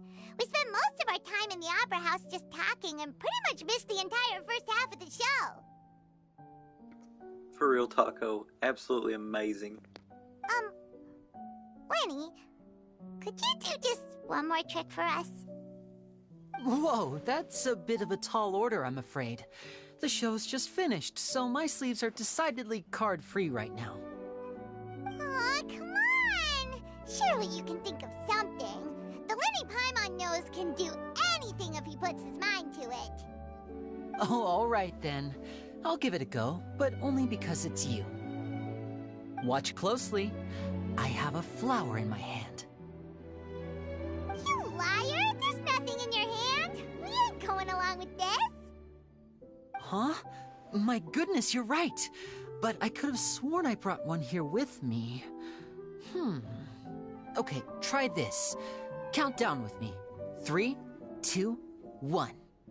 3, 2, 1. Now, have another look around. Maybe the flowers appeared somewhere else. Really? Let's see. Wow, there it is! Oh, this is a different flower from the last time, right? This one's called, oh yeah, a rainbow rose. But more importantly, Paimon has to know how the trick is done. Please, Lyney, pretty please! Well, if you want to learn magic, you'll have to start by addressing me as teacher. Fine. Please, teacher, please! Since you asked so nicely, I'll share one little tip with you. Namely, the student of magic cannot solely rely on others being prepared to reveal their secrets. You have to observe, think, and find the answers for yourself. Is that it? Look at the time. We shouldn't linger here too long. Thanks again for coming to see my show. I bid you both good night. Oh, he did the Kenny Omega goodbye. That's pretty cool. I look forward to seeing you again. I have to bid you adieu. Goodbye and good night. He did the Kenny Omega thing. Alright, fine. See ya! Shall we head back down too? Paimon can't wait to read the Steambird tomorrow. Paimon bets Lyney and Caesar will be plastered all over it. Let's head to the Steambird's offices tomorrow morning and see what we can find out.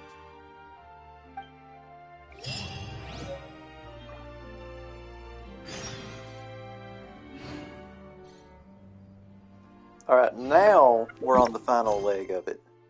So I want to see what that quest item is real quick. What is it? A flower accessory given away. It is an arrangement.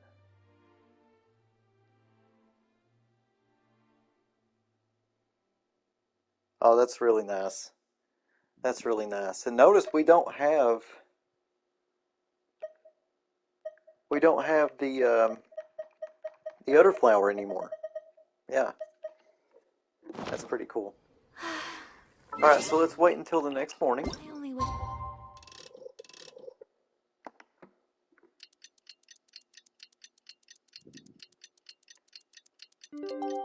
Could be leisurely just a little more often. And now we're going to go to the Steambird office.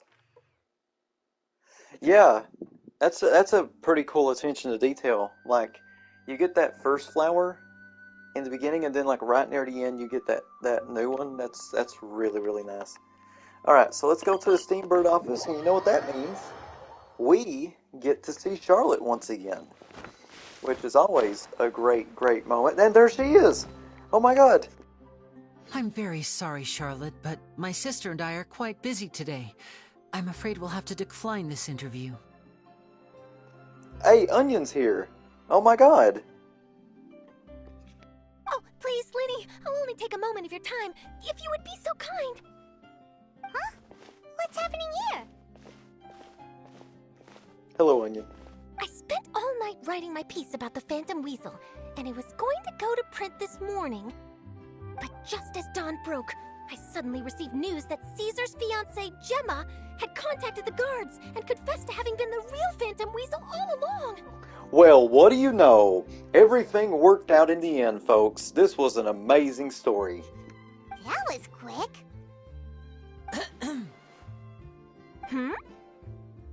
Too late, bro. That was quick, you say? It sounds like I've got some catching up to do. Please, fill me in. Whoops. Aha! My instincts did not lead me astray. You do have something to hide. Gemma turning herself in must have something to do with Lyney's performance last night. You can't hide from Charlotte. Maybe watching my high-altitude escape trick reminded her of a better time with Caesar, and she could no longer ignore the voice of her conscience. Huh. Okay, then. Wait, no, there must be more to it. If that's all it took for her to have a change of heart, how did it take her 10 whole years? Well... Uh-oh. You can't escape Charlotte.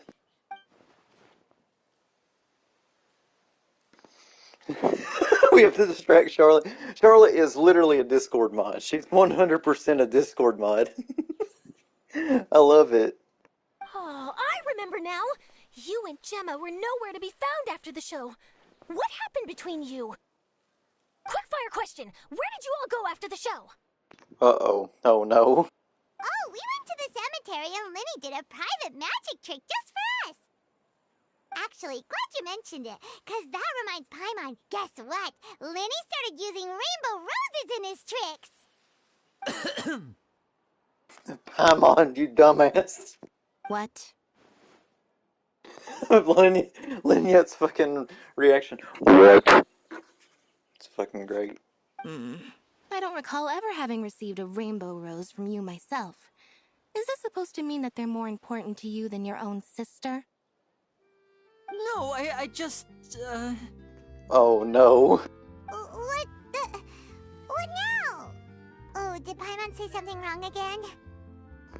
Like you always fucking do. You big fucking dumbass. Piece of shit. This is why Paimon is the fucking worst. Like, she has no brain. She literally has no brain in that head of hers. This is getting pretty awkward. What do we do, Traveler? I don't know about you, but I'm going to Waffle House. Seems like this interview wasn't meant to be. Well, never mind. there's always next time. Forgive my persistence, but when there's explosive news waiting to be found, I can't turn away. The news about Gemma has already made waves, and I'll stop at nothing to get to the bottom of it all. Apparently, one of the things she said to the guards was that her final wish is to see Lorenzo one last time. Ah, there's clearly a web of complicated relationships there. Can't blame me for being curious. Sorry, Onion. I'm really sorry. All right, I guess I'll leave you to continue the rest of your conversation in peace. Bye for now.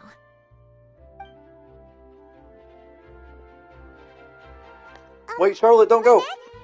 Paimon didn't mean to. Don't worry, I wasn't angry. I was just trying to distract her. Hey, Onion, I got a question. What do you think about, Lynette? Do you like her? I just want to ask.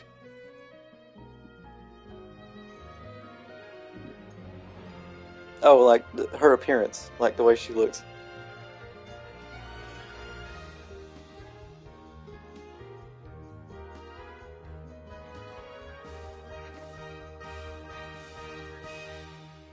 Oh, okay. Never mind. I think it's amazing. I have 2 food items in my stream. I have taco and I have onion. This is amazing. Oh, really? Oh, thank goodness. You scared Paimon there. Phew. You and me both, Paimon. You and me both. At least it did the job, right? Please, take good care of that rainbow rose. I'd be really upset if you lost it.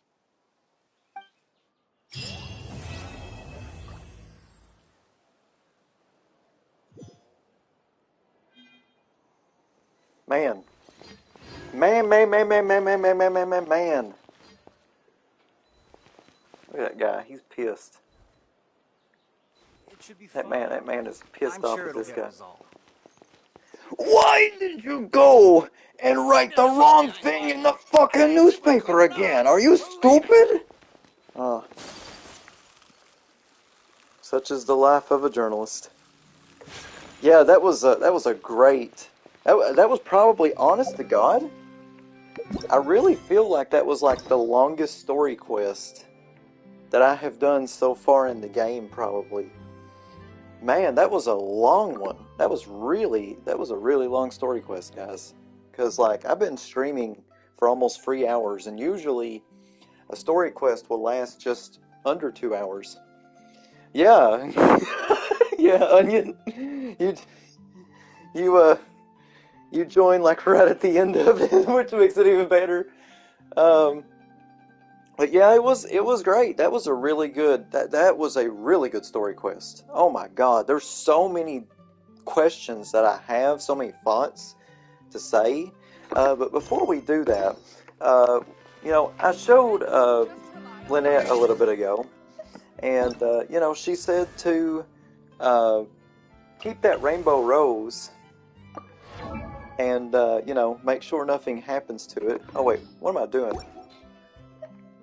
I gotta go to... No, I'm going to the wrong thing.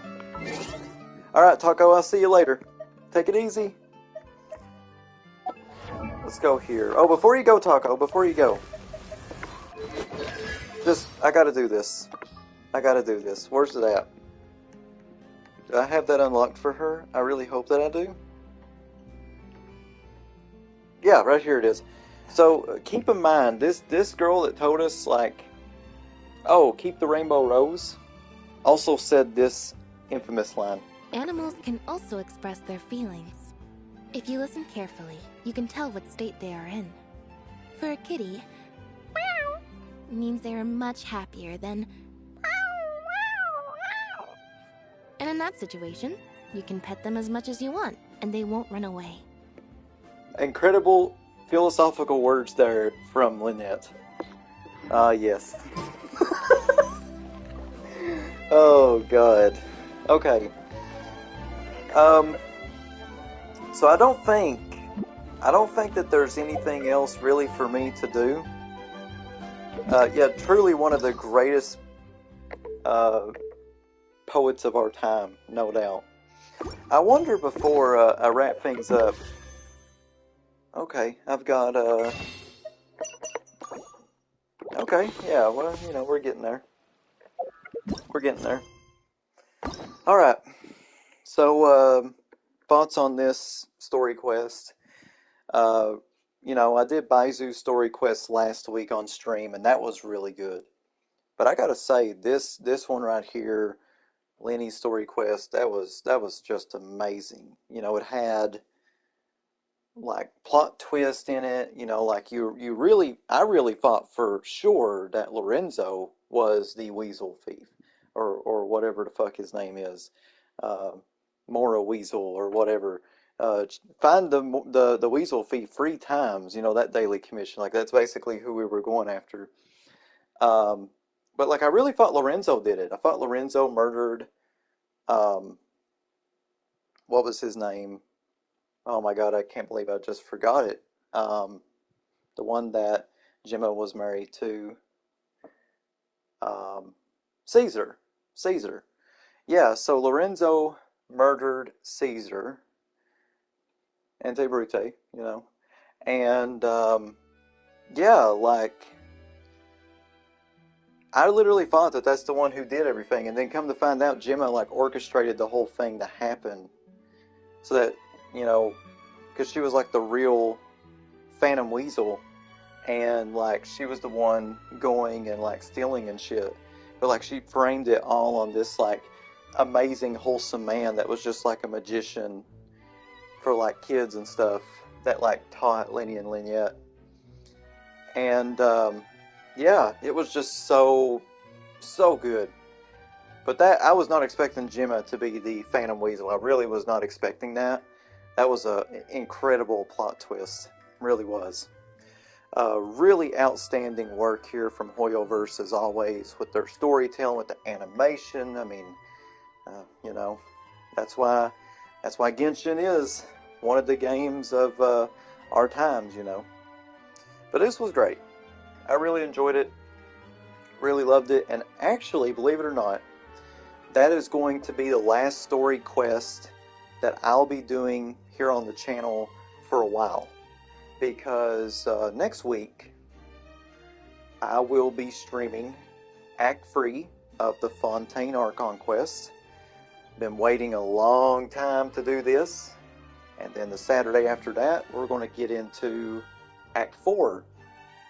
And seeing that trailer for 4.1 that was dropped a couple days ago, I really, really cannot wait to see what in the hell is going to happen in 3 and 4. Because this Archon quest that we went through so far has just been like the darkest that I've ever witnessed in Genshin. So, you know, all the wholesome, you know, actiony stuff is gone, and now it's time to get into some dark stuff. And I really can't wait to do that next week. So yeah, 4.1, for those who don't know, is going to come out less than 2 days, I believe. So yeah, I can't wait to download that here soon. And check back here next Saturday. I don't know what time just yet. I'll have to check and see. So check my schedule on my channel to see when that stream's going to be happening. No, Onion, why did you say that? My favorite dies? No. So you mean to tell me Biggie Cheese, my favorite Genshin character, dies? Oh, Onion. Before I wrap this stream up, I've got something to show you here. I've got something very important to show you. I want to get your thoughts on this, okay? I want to get your thoughts on this. So we're going to go here, okay? Alright, so we're going to ride the Aqua Bus in the Fontaine. I left the fucking city to come all the way out here to show you this. So we're going to wait. Yeah, the Aqua Bus. See, right there it is. There's the Aqua Bus. And do you want to know who runs the Aqua Bus? That's right. This person.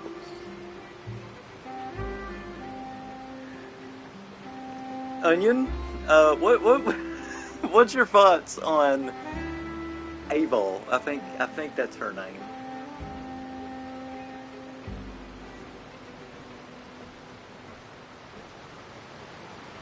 Anytime that I play this game with someone, there's always that one person that says that these are the Melusines, by the way. They say that the Melusines are furries. And you know what? You know what? I think that is just okay. Anyways, let's go ahead and get this ball on the road, and we'll head out. Here we go. Listen to what she has to say.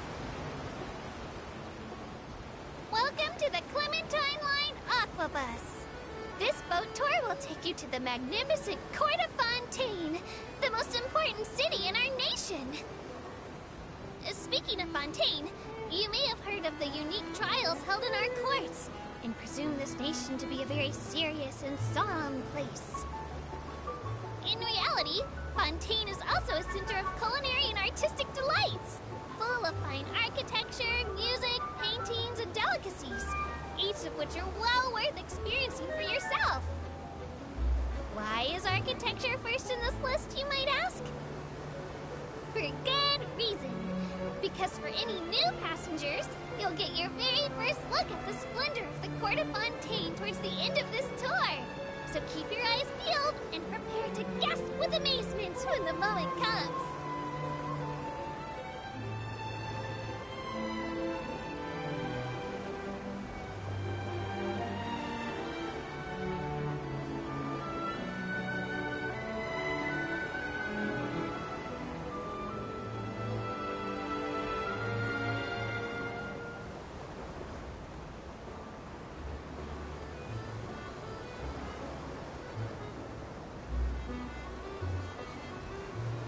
Over there is Fontaine. Don't think I'm just a tour guide. In fact, I used to catch evildoers with the Marechaussee Phantom. But because I worked so hard, I was promoted to the Aquabus. Now I can watch the beautiful scenery along the waterway all day, and even see Elinas. Everyone's been so nice to me. So I really want to work hard and make all of my passengers happy. So please, if you had any feedback for me on this trip, feel free to let me know. Yeah, I have one feedback. Where is LA Knight? We need LA Knight on this boating trip. Or Tugboat. Where's Tugboat at? Where's the Shockmaster? Since we're in Fontaine and this is supposed to be France, where is Rene Dupree? Or Rob Conway? Oh, that's right. Yeah, my bad. But where's Rob Conway? If you look closely, you might notice that a lot of Clockwork Mecha have a helical gear shape printed on them. This means it uses the kinetic core designed by Alain Guillotin. This kind of core...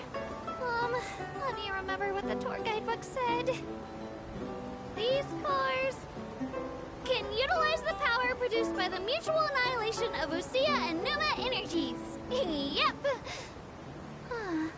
What does annihilation mean? Is it like being extinguished?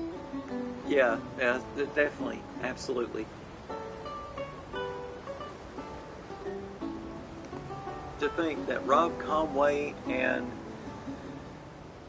basically La Resistance live in that city right there. Rene Dupree and Rob Conway live right there.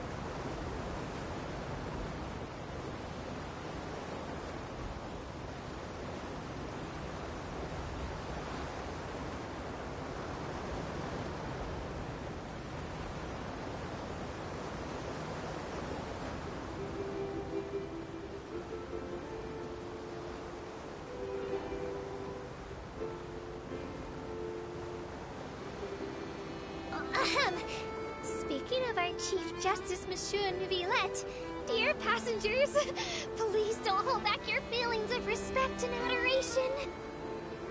Monsieur Neuvillette is the pillar of all of Fontaine. He never misses a single public trial of the Opera Epiclese, And he still has so much other work to do. And despite all this, he's still so patient and gentle towards us Melazines. To me, it's obvious that without him, all of Fontaine would grind to a halt. I'm just a nobody. I've never even had a chance to speak to him. But maybe y'all get a chance. If I do that, I'm going to get arrested.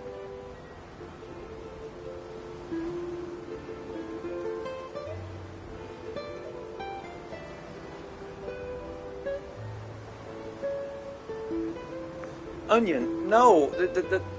The trials here, they're not like the U.S. justice system. They put you to death here. Which, I mean, I know that's like the American justice system, but it's like done in like a drama. Oh, wait a minute. We'll be arriving shortly at the final destination of this tour, the Court of Fontaine. Please remember to bring your personal belongings with you and mind the gap between the deck and platform as you disembark. I've heard that in some nations, the locals will make special hand gestures to convey their best wishes to the passengers. But we Melazines don't have any traditions like that. However, some Melazines will dock their hats in the direction of Elinas. Or if they don't have a hat, they'll show their regards with their eyes. I hope to see you next time.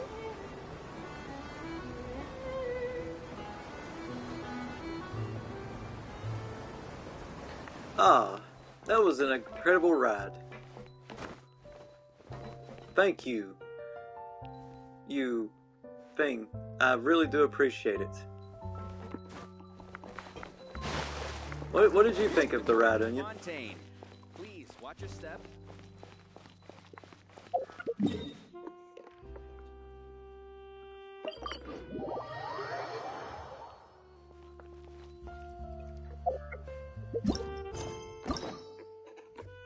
Yeah, it definitely was the ride of all time. It really was.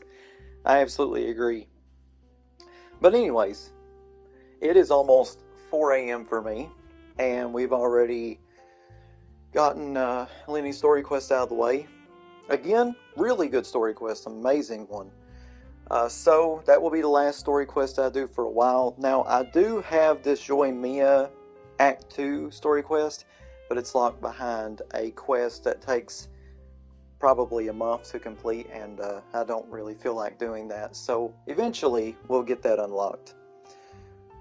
But again, this will be the last story quest for a long while, because next Saturday's stream will be Act 3 of the Fontaine Archon quest, and then the week after that will be Act 4, and then I believe the week after that we're going to get into Nouvelette's Archon story quest. I definitely want to do that first and foremost. So yeah, check back here next week as we continue the Fontaine Archon quest with Act 3. Should be a really awesome time. There's going to be some crazy shit that goes down in that, so be sure to tune back next Saturday for that. Now, I don't know what time, so again, check my schedule on my channel regularly to see, because there's going to be a lot of college football going on that Saturday. If Kentucky and North Carolina don't have any night games scheduled that day, then I'll probably be on around like 7 or 8 o'clock maybe. But if they do have a night game, it'll probably be about 11:30, 12 a.m. So that's the reason why my stream was late this week, because I had the North Carolina game going on, and I watched that, and it ended around like 12 a.m. So yeah, it took a while, but that's when I started my stream and stuff. So yeah, check back here again next Saturday. Don't know what time just yet. I'll keep you up in the know on that for Act 3 of the Fontaine Archon quest. So, with that being said, this is Jamin John saying thank you all for watching the stream. You guys have a great weekend, and yeah, I'll see you next Saturday.